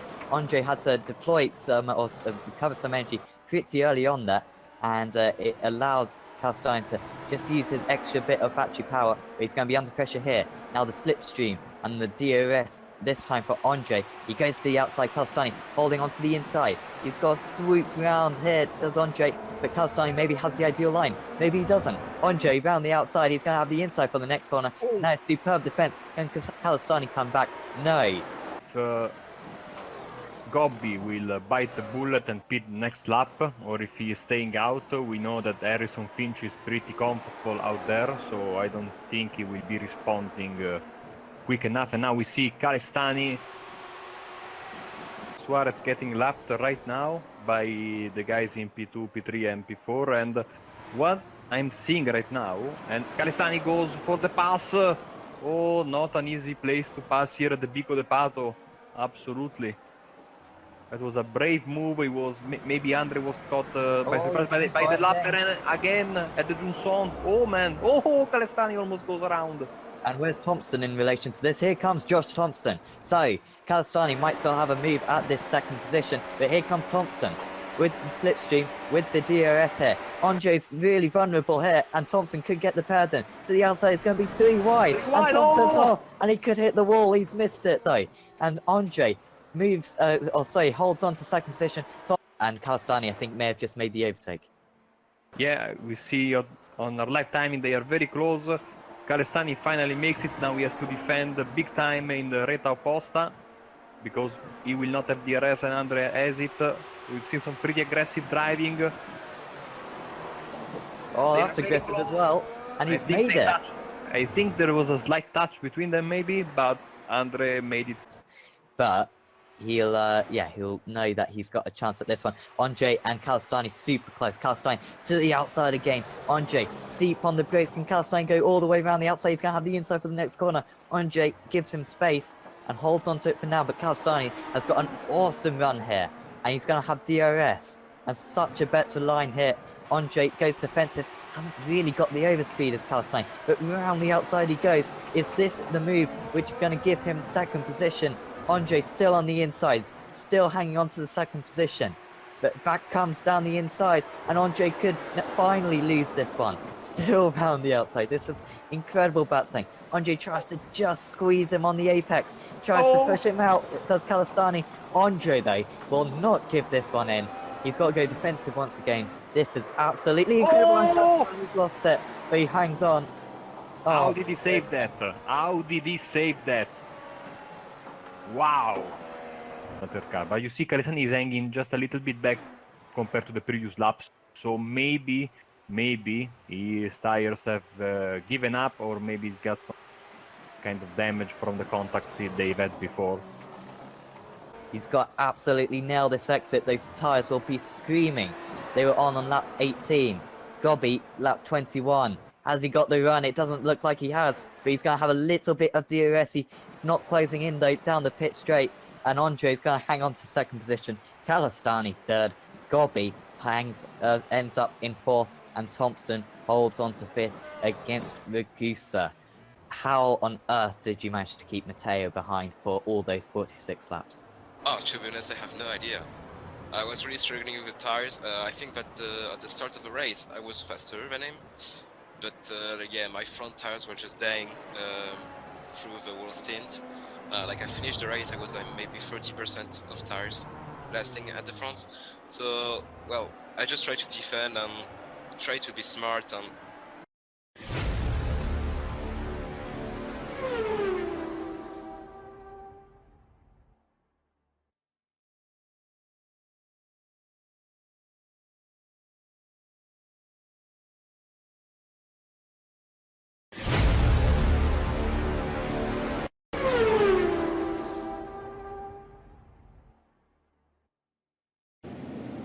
and he will get his foot down any moment now as the pace car pulls in. Tony Klinsmann waits to apply the throttle, and there he goes. It's not a brilliant launch for him, and Michael Abdoka's right on his tail. Can he get into the slipstreams? Just side by side between Foggy, but Klinsmann hangs on to the inside. Abdoka not taking too many risks, and down the inside for Klinsmann. It's a good start for him, just holding on against Abdoka. Foggy into third, Brandon fourth, Jackson fifth, Lutzmore sixth. And Daledonne goes around at the chicane, is bringing the car back onto the track, but he lost a lot of positions there, too aggressive, as I said, inexperienced with his cars, and it showed here. And Abdoka leads this race, and now Foggy's looking for any opportunity to get past. Brandon looking racy as well in fourth. Klinsmann, he's not used to this, being overtaken on just the second lap. But it seems to be that Abdoka has certainly the pace to win this race. Down the inside goes Klinsmann. Abdoka not building up the lead, but Klinsmann there trying to stay as close as possible. Trying to get the move down into the Casio triangle. Down the inside goes Lutzmore, and he can get that done, and here comes Ritchie. Down the inside, can he get it stopped? Just about, but he needs to get the cut back now. Brilliant try, and off the track goes Lutzmore. He got the move done. Ritchie might gain two positions here in a couple of corners. Ritchie into the slipstream. Gotta go to the inside, not much defence from Jackson. And Ritchie will just go straight through here, and he goes up into fifth place. Brilliant debut drive for Ritchie out. Sorry guys, I want to butt in very quickly. Michele Ritchie around, coming out of the Casio triangle. Issues for him? Yeah, I was watching the live timing. I thought he was going in for a pit stop, or a very early pit stop, but you're right, he went around. I think Klinsmann might be about to lose a position here. Here comes Foggy. Klinsmann's got to slow down. Don't go into the back of him, Brandon. Oh, that was so close. Klinsmann was desperate not to drop down to fourth. Foggy close, not looking for a move. Do you think that was maybe... Do you think he's quite happy? Do you think that's a sign? Because there was no kind of glance to the inside at all there. Oh, he's off the track. No. But he's held on. He's going to remain in second place. Wow, that was so close. What's that? Oh, what do you think of that? Commentator's curse? Oh, and off. Oh, another error. Klinsmann. And Brandon now around the outside. He's going to have the inside for the final S. And Klinsmann started in first place. But on lap 10, he's fallen down to fourth. And avoiding contact. Well, the other car Oh, we was got another joining. driver up. So, Rosie Borges has just gone off. McKnight, no. Wow, and now down the inside of both of them goes Michel Ritchie. Down the inside goes Ritchie. McKnight's going to try to hang it round the outside. Ritchie hangs on 2 places in one. We see McKnight spend 10 laps behind Borges, not being able to make up 1 place. And Ritchie has made up 2 places here, twice now in this event. Doesn't seem like anyone's going to pick this time round. And now Klusterman is in. Oh, well. So Alex, you're opposite. Miles off. Abdoka's in, so Abdoka's in. And of course, he beats this time. Well, now we're really confused because I was hoping that for once Apex Racing TV would know what's going on with the strategy, but that's right in the middle. So he's left himself options, but now a 2-stop's going to be surely really difficult for him to achieve. A driver a little bit off the... Foggy is in. Foggy's in. Is Brandon in? No, Brandon stays out. So surely that's got to be a 2-stop for Brandon. Is Foggy exiting the pits? Yes, he's miles ahead. Foggy is a long... Nicole Foggy with a much shorter pit stop. 9 seconds shorter. And Johnny Brandon is in from the first position. Lutzmore in as well, and Jackson, so that seems to be the cut-off, no further than 19 laps on these tyres. Foggy will retake the lead. Brandon still stationary, clearly going on the same strategy as his teammate Michael Abdoka, but where will he be in relation to Abdoka? Abdoka passed, so Brandon still stationary. It's going to be a 35-second stop, 3 seconds slower than his teammate. Stephen Lattimore gonna be, yep, exactly the same stop for him though, 4 seconds, and Jackson 34 seconds. Where's Ritchie compared to them? Ritchie has jumped them both. So Ritchie with that short stop has gone from 7th to 5th. in that pit stop period. Just building on your point you just said, how drivers aren't really taking advantage. Tony Klusman just made a big error. Oh, an error now for Richie. Lattimore down the inside. Richie's not going to have a chance, and that is that's much better than what Richie did in the Casio Triangle when Klusman made a mistake, because Lattimore has pounced on that, and that was a really good opportunistic move in the end. Whitaker's got to let past these two. This is not what Lattimore needs whatsoever. But again, Richie's not there to take advantage. Whitaker off the circuit, but lets them through eventually. And again, Richie, he's not really there. What's the chances of there? Oh my goodness, Lattimore, another slide. Here comes Richie down the inside of Spoon. Can he make it? Yes, he can. No, he's got a big slide down the inside. Goes Lattimore. He's going to have to drag the second part of Spoon, sorry. And here comes back Richie. They're going to be side by side. Going into 130R now, heading up the hill. And Richie, doubt he's going to have a go down here. Klusterman is in. Yeah, Klusterman is in for a pit stop. Okay. Yeah, I really should just shut up now, shouldn't I? Because I've been wrong on every single count. Yeah, number 66. Oh, he's in. He's in, yeah. Oh, okay, well, this is really spicing up now. I was a bit concerned that maybe they're all going to go for 2 stops. But there's a clear divide in the strategy. Foggy in on lap 30 of 56.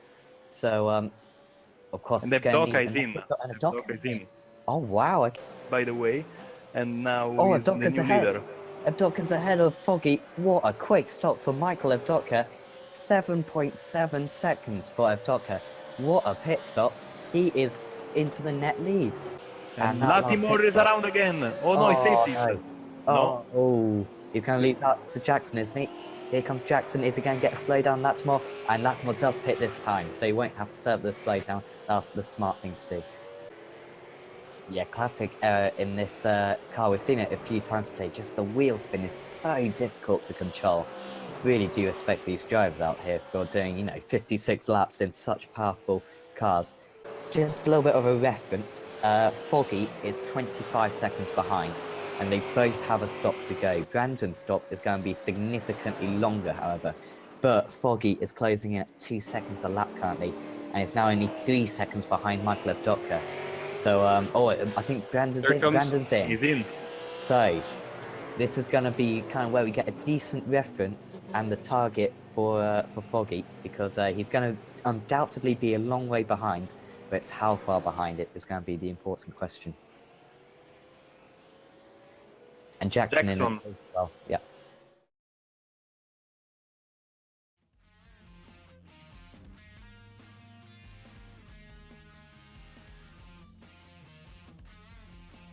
We're back for the final race of the day here in the BSRTC. What an exciting second race that was. Don't know how we're going to be able to top it here in race 3, but I'm sure these BSRTC drivers will find a way. Adam Baffier and Marco Barbanera again. Top 10 is Scott Malcolm, then Nathan Davis. Then it's Wojciech Savidovic starting in 3rd. Then Rob Gray in 4th. Adam Hadfield, then Alex Simpson in 6th. Nicole Foggy 7th. Steve Baxter 8th. Jamie Rushworth 9th. Christian Rose in 10th. Just having a quick look at that grid, Marco. We've got some of the quick drivers from race 1 back in here towards the front again here in this final race. And I tell you what, we have some very, very angry drivers on the grid. The tempers are extremely high after a chaotic race 2, so I'm expecting even more fireworks in this 3rd and final race of the evening. This could be a pretty good one here. It looks like no Scott Malcolm. Looks like he started from the pit lane, so no pole sitter. It's going to be Nathan. Oh no, there he is. Taken to the grid right at the last minute. Here we go.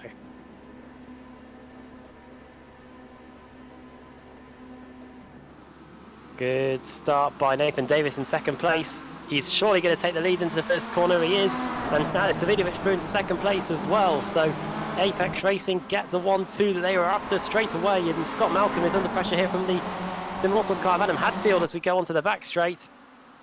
Everyone trying to find their own bit of track. A few cars starting from the pit lane as well. Here comes Rob Graham and Scott Malcolm as well. Is this Nathan Davis has hit the wall? That's what's happened. Nathan Davis is heading into certain retirement. He started 2nd on the grid as well. The front right is absolutely destroyed on that car. Now we're 3 wide.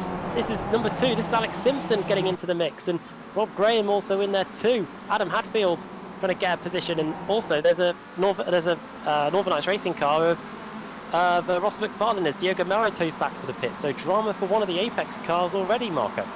Yeah, but all in all, clean start, surprising contact there with the wall for the Apex racing driver. The situation was pretty calm at the front, but I don't expect it to stay calm for long, as Viridovic is in first position with Malcolm and Graham and Simpson, and now Foggy also tagging up to this top 5, and all the other guys behind. Clean start, apart from that crash there that you just talked about. We see a replay here is Stuart McFadden, I am sorry. There's a 4 wide there, also there's Sakovic and Glatzel getting involved. The contact here, oh, there's a big crash there for McFadden, and I think his race is over. Don't know if Diogo Maro was involved in all that, but he's towed back to the pit. So too is Lee Diemer at the end of the opening lap. This is a golden opportunity for Davidovic to get a win then. He leads by 2 seconds. Oh, terrible crash! A terrible crash in the front stretch. There are cars all over the place. That's Colin Cunniff. That is Chris Woods, and I reckon that was Jesper Dridecker as well. So an absolutely awful evening for him. Here's a I'm looking at a replay. Oh, terrible crash. Terrible crash. One of the Vortex cars was involved also. Andrew Woodhouse was in front of these guys, but I don't think he was involved.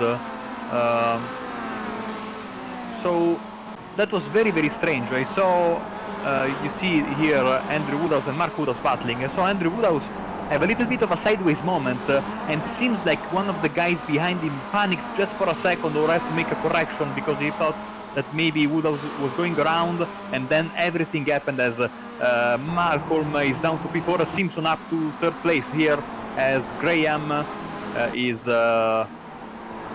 trying to close the gap, and Wojciech Zvirodovic has now got 3.5 seconds. There was something kicking off in the background in that top 10 group there. I think it might have been Ash Sutton in the mix. There he goes, he's up to 6th. How far is Ash Sutton off the lead is a question, because we are only 2 laps into this one. He's 5 seconds away, so it's going to be very tough to him to get anywhere near Wojciech Zvirodovic in the closing stages. When we get to the closing stages of this race, Kip Stevens is suffering. He's either heading into the pits or has broken something, because he's lost everything. We are on board with him. Let's see on the straightaway how he's pointing his wheel. Decently straight, so car looks fine, but yeah, you're right, he's dropping back. We see some, I think, some damage on the front of his car. And now we have a move from Alex Simpson trying to get the first position on the outside of Graham. He will have the inside right now. It could be a great move. Oh, this is good. Second position, good. Yeah. But now Graham has the inside once again. Oh, he's hit the wall. Contact! I think he hit the inside wall, didn't he? I don't think so, but... Or maybe, yeah, it was going very, very slow. Alex Simpson, oh, they touch once again. And of course now Foggy and Hadfield all go by. Also Ash Sutton is by these 2 guys here. So major lots of positions for Simpson there. And I think maybe a little bit of contact there with the wall. I'm not sure. But seems like, oh, more crashing again. I think that was extremely close. No contact there. It looks like Sutton was going to go very, very deep. And now Simpson will try to make up the positions he just lost. Wow, another crazy race, I think, Adam. And we are only in lap 3 of 13. Yeah, I thought it hit the inside. I thought it hit the inside wall, but I think it might have just been a bump on the inside, because you can see there's no damage to the front right. Here comes Steve Baxter. He's looking up the inside of Graham into the first corner, finds some space and a little bit of contact in the quarter panel. Oh, big crash once again. Graham is launched in the air. I see another car involved. Yeah, Christian Rose. Yeah, Christian Rose smashed into the wall with the front of his car. That's game over for him. Now it's Blake, Everett and Glatzel fighting over P10. P10. Looking at that now. Yeah, this is very close. We've got 2 Northern Ice Racing GT Omega cars in there. Alex Everett and Michael Blake, so Glatzel also in there as well. Jack Sedgwick, who finished second in race 1, first in race 2, currently in 6th in race 3, is Ash Sutton further up the field. I think has just put a move on Michael Blake. Indeed he has. So Ash Sutton, Adam Hadfield, Ash Sutton now into 3rd position, and it's now Savidovic leading Foggy, leading Sutton in 3rd. So, Adam, in the previous race we were a bit skeptical about Sutton's possibilities to get back to the lead. He was able to do that, to get to the lead. He did that, but then he was involved in a crash. Now he has 9 laps to close a 5.2 seconds gap between himself and the leader. Can he do it? I don't think so. Just because of the strength of the leaders in front, you can see Nico Foggy just putting a new fastest lap of the race at 33.6. Obviously, someone's getting by Hadfield, but I think these lot are going to be tougher to close in. And no disrespect, of course, to the likes of Max Rice and John Roberts that were at the front of the field in race 2. But we'll wait and see, because we have still got over half this race to go, and anything could happen, especially around this Belle Isle circuit where the walls have claimed anybody and everybody so far tonight. But yeah, Ash Sutton, it's going to be a tough ask for him to get this one, as Alex Simpson now tries to get by the immortal car of Adam Hadfield, and this is the battle over a 4th position. And Alex, who started 6th on the grid, trying to get closer to the podium positions, but I think those top 3 are going to be very tough to catch once Alex gets by Hadfield, if he can get by.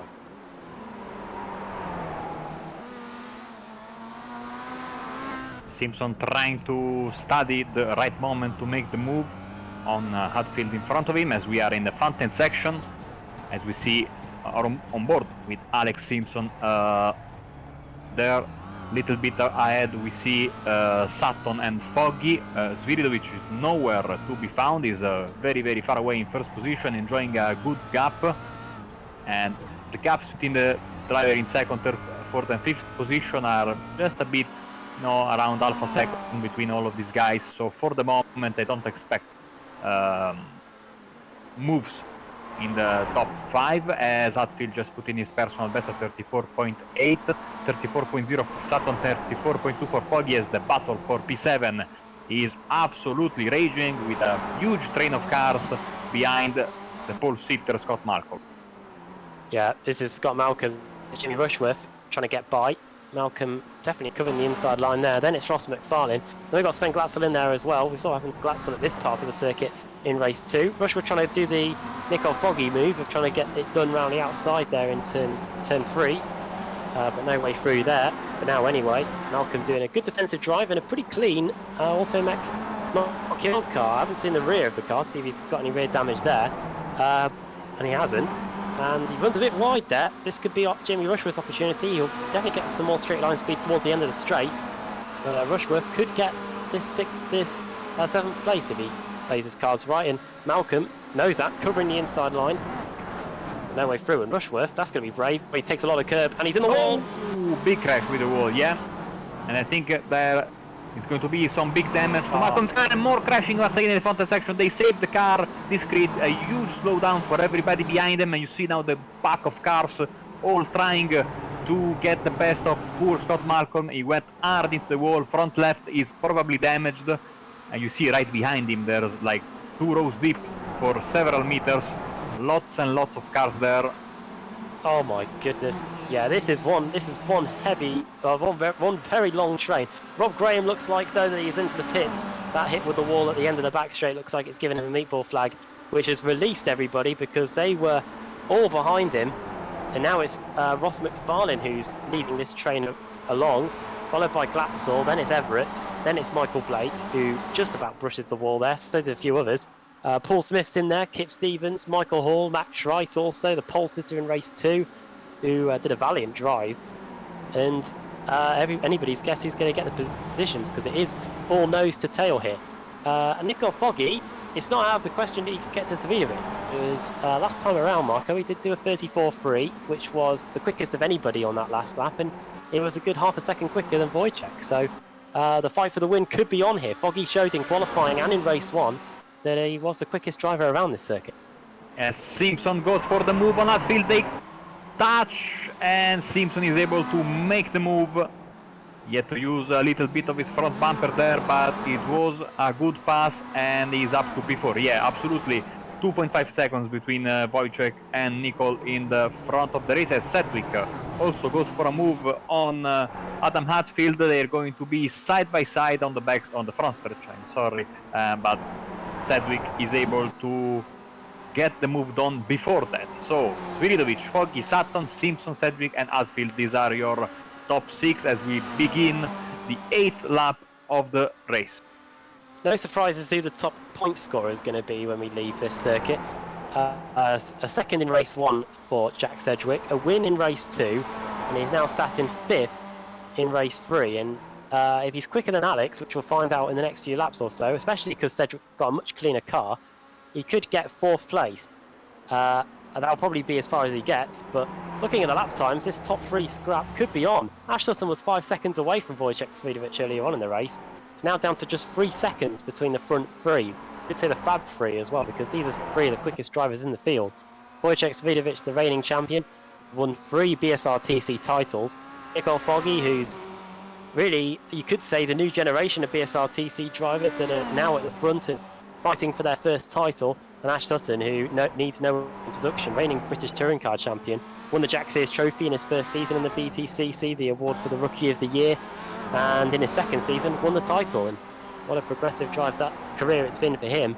And those are the top 3. Sutton was 0.8 of a second quicker than Wojciech on that last lap, while Foggy was 0.6 of a second quicker. So the gap continues to tumble, and it's nearly under 2 seconds as Sviridovich comes round to complete lap 8. Yeah, it is 3 point something seconds, 3.0. Really, it is switching between 2.9 and 3 seconds for the entirety of this final section of this 8th lap. As we go into lap 9, I think that there's absolutely a chance to have a 3-way fight before this race is over for the race win, because like you said, both Foggy and Sutton are closing in on the Apex Racing driver Sviridovich, the defending champion, in the front of the field. Yeah, last time around, Foggy, again, another half a second. Ash Sutton was 0.7 of a second quicker than Wojciech on that last lap, so the gap is now down to 2.7 seconds between the front 3. So we'll watch that battle with interest. Sven Glatzel, though, he's just overtaken Ross McFarlane at the end of the first straight of the circuit. And into the wall in the background goes Michael Blake. It was, fortunately for him, it was one of the few tyre barriers that we've got on the circuit. And tyre barriers are a tiny bit more forgiving than the concrete walls. So I think none of the wheels have been knocked out of kilter, and he should carry on, having just lost 2 places to Kip Stevens and Pete Harrod. Yeah, we saw him caught him the back end of his contact there with the wall, and he lost some position. It looks like his car is holding fine, even though we can see the front left is a bit damaged, but you are right, better to hit the tire barrier than the unforgiving concrete walls in the streets of Detroit. Good hunting section here. This long train led around by the CQR car of who are we getting led around by? Pete Harrod. Leaders come across the line again. While we look at this, it's 35-2. Another 7/10 taken out by Nicole Foggy. Gap down to 1.2 seconds now. Sutton also laps quicker than Sviridovich, only half a second quicker.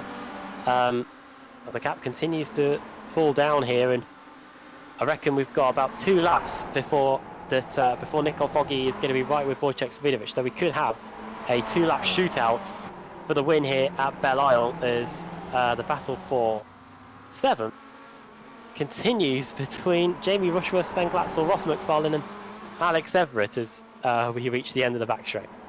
Yeah, and also a big fight for 4th place. Alex Simpson, Jack Sedgwick, and Adam Hatfield, of course, battling. What is going to happen in the front? Of course, Foggy is going to catch Wojciech, and they might be battled just a little bit, but even if they don't battle, the fact that Foggy has to adjust his braking spots to make way, of course, for the fact that there's Wojciech in front of him, will bring Sutton in the battle much quicker. So, as we see now, Glatzel going on the outside of Rushworth at the end of the back straight. A little bit sideways there, hard on the curb is Rushworth, and Glatzel makes the move in the fountain section. Nice driving there by Sven Glatzel. Yeah, Rushworth didn't carry much speed into that right-hander, and that just allowed Glatzel to swoop round the outside and then had the inside line for the first part of the fountain. So don't know what was going on with Jamie Rushworth's CQR car there, but Glatzel was able to take tons of time out of the CQR car. Right then, lap times 35.1 for Savidovic, another half a second lost, at least a half a second lost to Nicole Foggy, did a 34.7. Ash Sutton, quickest of all three of them, a 34.3, nearly a second quicker than Wojciech Savidovic. Lap 11 of 13, gap is now 9 tenths, and this is where the Northern Lights racing cars and the CQR cars start to take the time out of the Apex Racing UK cars through this part of the circuit. It was 9 tenths of a second at the end of the straight. It's already down to 7 tenths. A few more corners, and it'll be down to half a second. This is when Nicole Foggy really seems to turn it on in terms of the time. You can see there, it's now under 6 tenths. And Sutton in the wall in the background. A small brush with the wall. Don't know if it's done any damage. He lost a bit of time. He lost half a second there, 0.5 of a second. So we'll see if the damage is significant enough. But even if it's not significant damage, you cannot afford to lose time with only a couple of laps and a bit more left in the race. So maybe a break for these two guys. They won't have to contend with him, but I think that Sutton will try as hard as he can to get back into the battle, as Foggy goes for a bit of a dive there, but he's still Wojciech Savidovic, the race leader. It shows why there's no foregone conclusions in the BSRTC. You look to that grid for race 3, and it was a nailed-on win for Wojciech Savidovic. But now he's having to do some proper defending as we come across the line to get 2 laps to go here around the Belle Isle circuits here in Detroit. What a welcome addition this has been to the BSRTC. I almost wonder if we could race here every week as we go through the first corner. 34.6 for Nicole Foggy, 8 tenths of a second quicker than Wojciech Savidovic. Sutton did a 35.1. Even though he hit the wall, he was still quicker than Wojciech on this lap, on the last lap. We're coming up to the part of the circuit where both Sutton and Foggy are so much quicker than Wojciech Savidovic. Through the right-hander now and into the tight and twisty section. Could this be an opportunity for Foggy to get a move done straight away? He slides the car through the first part of the 90-degree corners. Oses up again under braking, going into the left-hander. Now we're going to go onto the back straight. Marco and could try and get a move done into the fountain section. He might. He knows that Sutton is behind him, even though he's 1.2 seconds back. He can feel the pressure. He wants to make the move as quickly as possible. Also 1.5 laps left in the race, so you have to go for the move. He goes for the move on the inside. Oh, he takes a lot of curb. Hopefully that's not a slowdown penalty, but either way, Savidovic holds on to his lead for now. That's one of the main overtaking points on the circuit. No way you're going to get through around here unless you try an ambitious dive bomb into the right-hander. Things about. Really did go for it there. When we get to the line, we're going to be getting the white flag here. Is Sutton going to arrive early enough to spring a last lap charge? First of all, he's got to get by Foggy, and then he's got to get by Savidovic. These two might help him and take each other out, and then Sutton will get the win that he could have got in race 2 before he ended up flipping the car over in that battle with Max Wright. Over the line then, 1 lap to go here at Belle Isle. Savidovic turns it in, followed by Foggy. Look at the amount of curve and the amount of grass that they kick up as well. Now through the left-hander, over the top of the hill. Foggy's really got to get the drive here, and Savidovic knows it. He's moving over to try and stop the slipstream, because this is one of the key overtaking points on the circuit, Marco.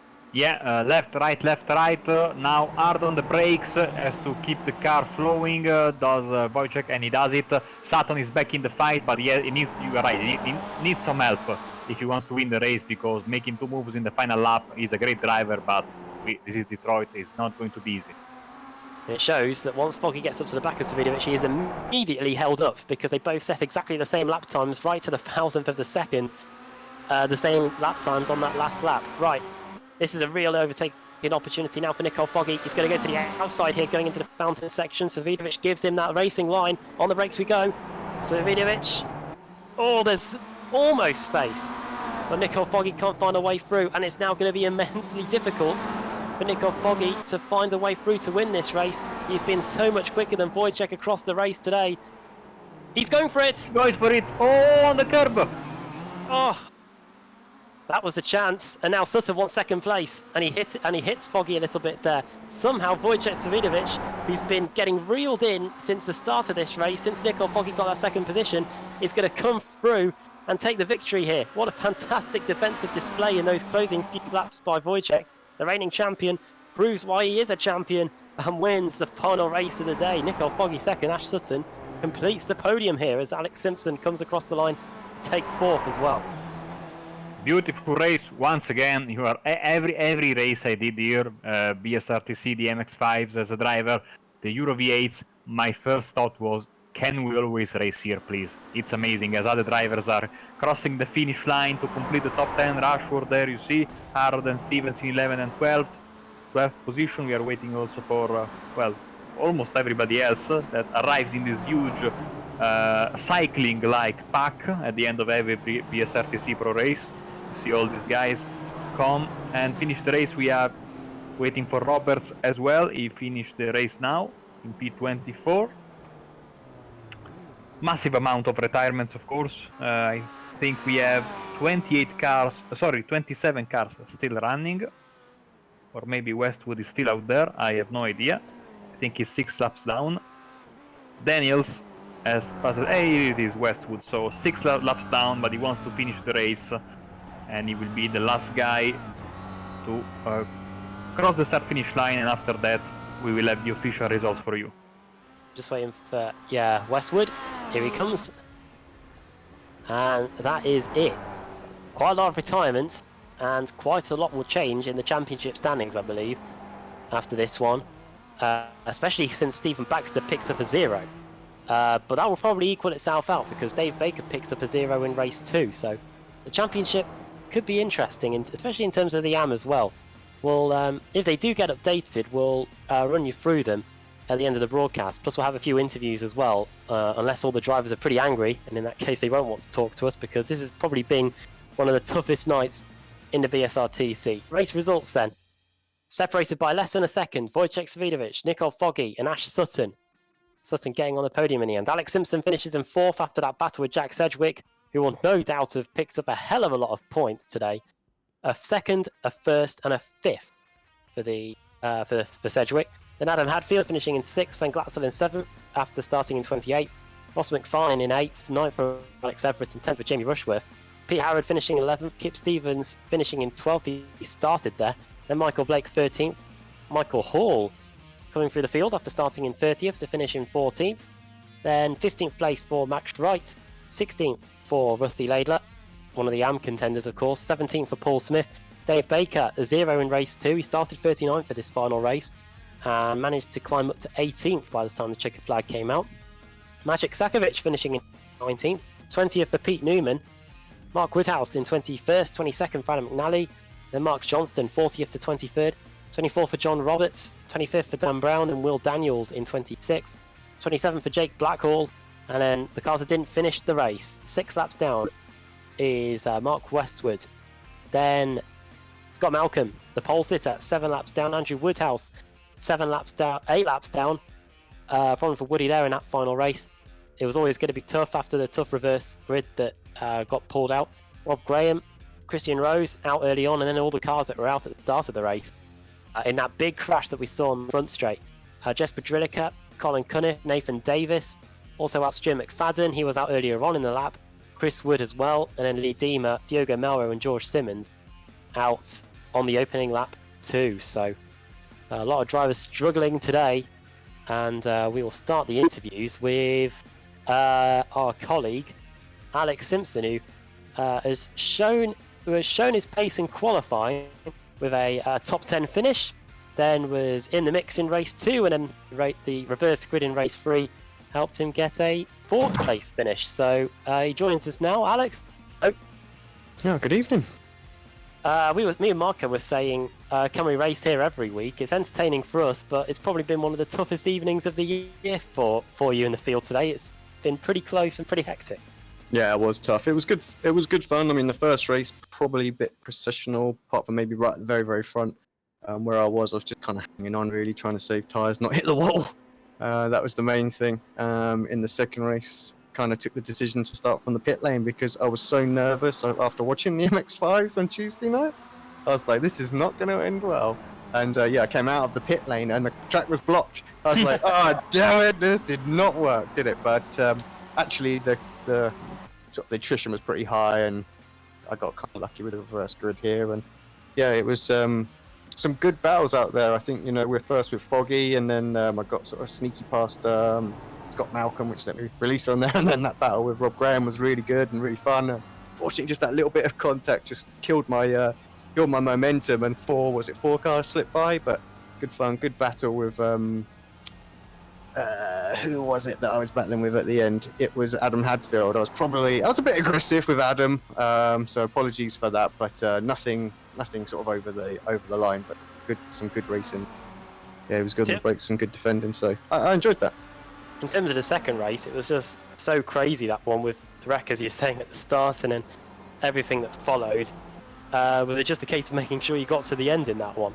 Well, I didn't even battle. Foggy came up behind me in race 2. I just let him go. It's just my view on that second race was, don't get involved in anything. Don't run into a wall. Don't get another DNF. Can't afford any more DNFs this season, and just see what happens, basically. As it was, I caught the whole pack up by the end of it, even though I was stationary 10 seconds in the pit lane, and then after turn 2.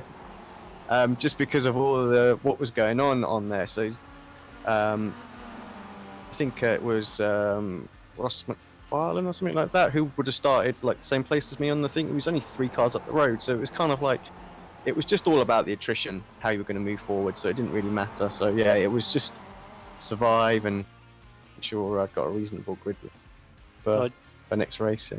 Just looking at the bubble in terms of who gets into the top 10 and who doesn't, it is pretty close between Jake Blackhall in 10th, Laidler 11th, and you in 12th.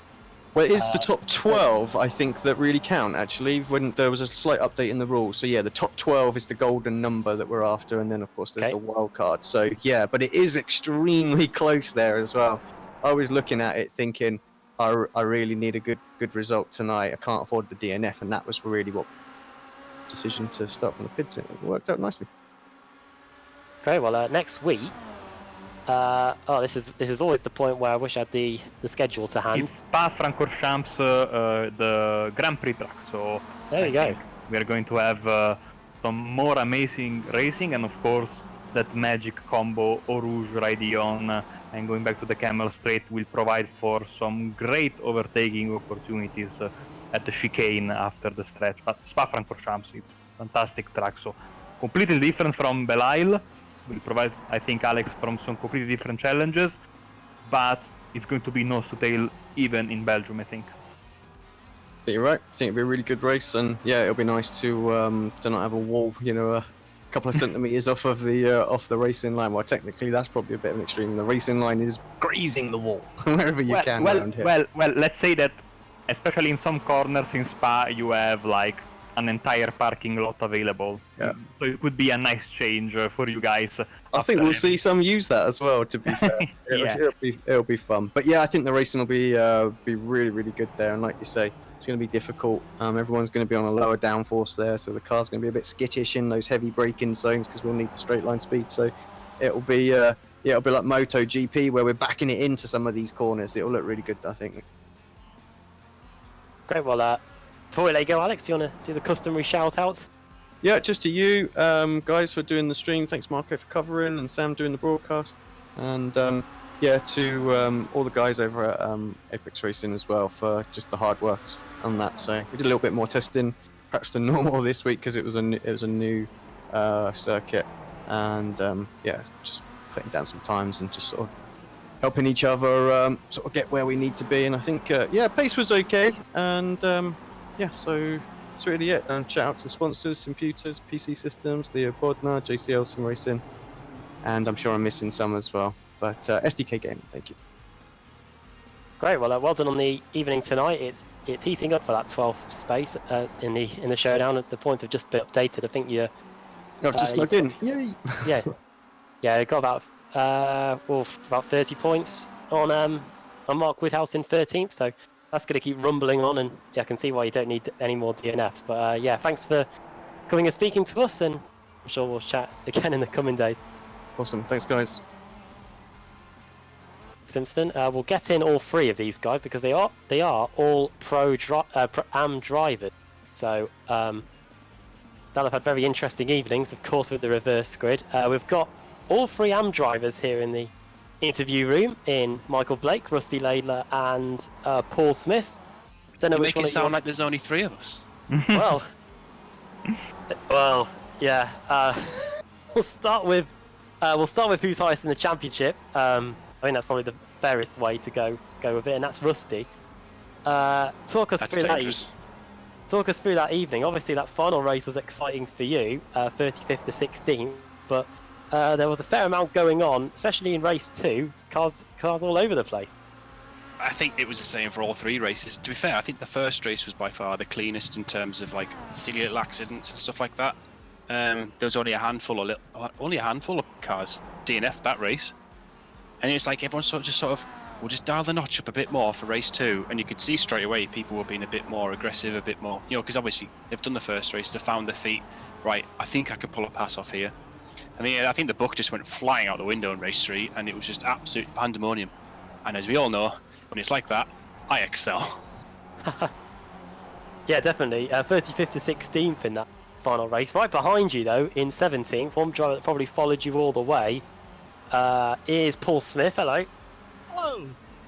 Thanks for the track guide, and looks like the track guide must have helped you a bit because you were able to keep it going out there and managed to get a solid evening out of it.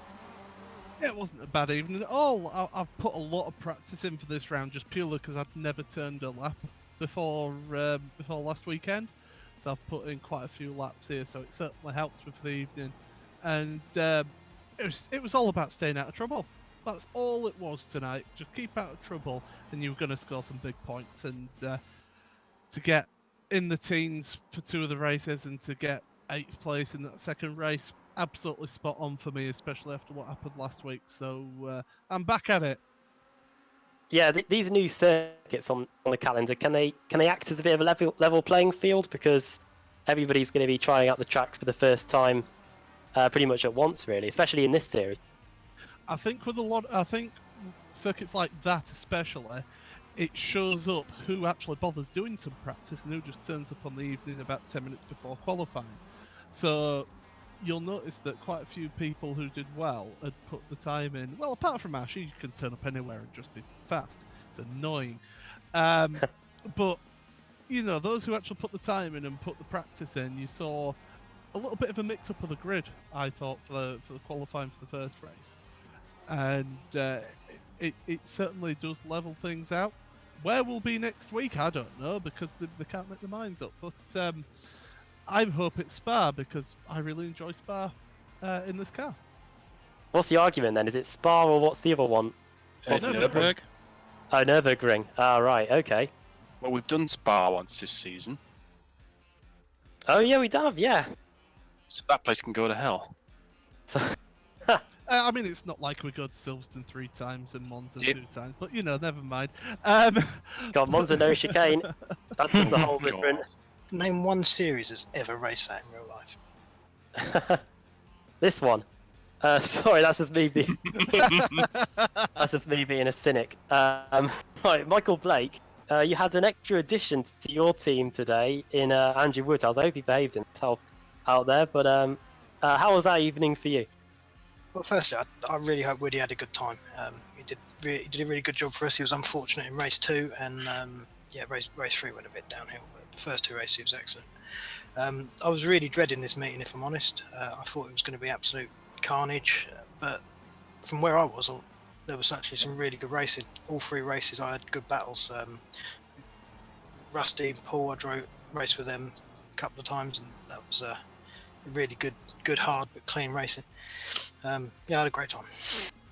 Yeah, race 3, you were in that group really with Rusty and Paul, and at one point you clipped the tyre barrier just a little bit at the end of the long straight coming out of turn 2. It looked like it didn't do too much damage to the car. It didn't seem to do anything. I don't quite know how it happened. I braked in the same place. I turned in the same place. Got off the brakes in the same place. It just didn't steer. So I don't really know what happened there. I'm going to put it down to an imbalanced tyre pressure or something. So. I'd put it down to being a Kia. Probably, yeah. But yeah, so I'm really chuffed with tonight. I think that was my best overall score of the season. A 25th, 10th, and a 13th. Suki, it was good for you and Adam Hadfield in particular as well. You're both doing okay in the AM category, and Hadfield got nearly a top 5. He finished in 6th. So as we go ever closer to the showdown, things are looking up a bit.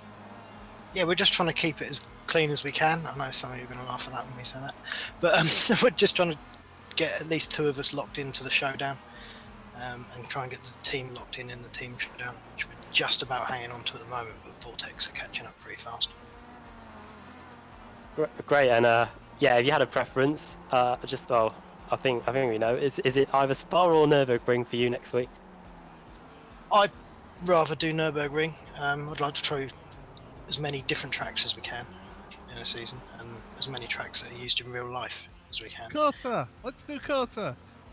Get out. I'd rather do Kota than Monza no chicane. Oh, that's that. What's going to annoy everybody as well? I think Monza no chicane is the penultimate race meeting of the season. So that's in the showdown. Yeah, it is in the showdown. So I think it's going to be like the equivalent of Talladega in the NASCAR showdown, where I think things are just going to kick off there. So they've put that in purely to cause crashes and arguments. This is why we all started calling Kip Alan Gow. Oh, what? Alan Gow's the kind of guy that just throws things in just to create crashes and controversy. Just to create a bit of controversy and a bit of drama. Yeah.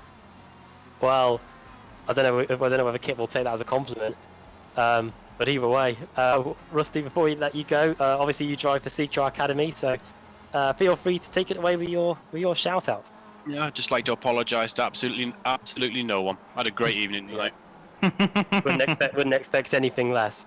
Paul, Team Mad, okay evening I think for them. I think Chris Wood had bore the worst of it. Chris Wood did not finish a single race. That is how bad an evening he had. The rest of the team didn't do too bad. Well, I'll say that. That chick did okay. Matt Woodhouse only finished 1 race, but Dingo and Magic and myself didn't do too bad. But yeah, of course I always mention them. Calder Rescue, Motorsport Rescue Unit. They're volunteers, always looking for donations, so check them out. They're on Twitter, they're on Facebook, Calder Rescue. And also thank you to everyone who watched my stream. There you go. Obviously, we'll let Paul Smith go. Our stream's more important than his. And finally, Michael Blake's Immortal. Often we get boys on the stream. So yeah, what shout-outs would you like to give out? You guys for doing a great job in the broadcast, and thank you very much for lending us Woody this week. I think you've got him back next week, but he's welcome to come back with us anytime he wants. There you go.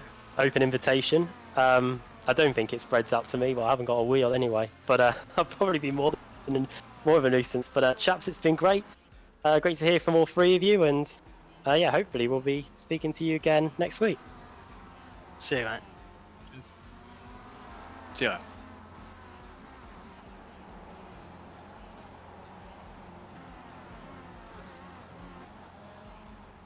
There we go. And to round things off, Marco, a great evening, and yeah, next week Spa or the Nürburgring, I think we're guaranteed some good racing, whichever track we go to. Well, every time I get the call for the BSRTC Pro Series, I'm always happy because this championship is so exciting. The driving standards are very high. I mean, the drivers are fantastic, and you get some argy-bargy, which is always nice. But in the end, it's the best drivers that come out on top at the end of the day, and we've seen that in the 3 races tonight. Of course, this being Detroit, it has been a strange evening. We've had some massive crashes, but you know, it's the nature of the track. I'm expecting a return to the normal great action with a bit less crashes next week at Spa-Francorchamps. Great. Well, thanks to Marco for stepping in and filling in for Andrew Woodhouse as always. Been a pleasure, and thanks to Sam Kumo for doing the cameras as well. And yeah, we'll see you next week at Spa or the Nürburgring, one of the 2. BSRTC just continues to go from strength to strength. The showdown's not too far away. Make sure you are with us on Apex Racing TV for it all by giving us a subscribe and a like as well, so you don't miss any of the action here on Apex Racing TV. But for now, from me, from Marco, and from Sam here at the Belle Isle circuit in Detroit and the BSRTC, bye for now.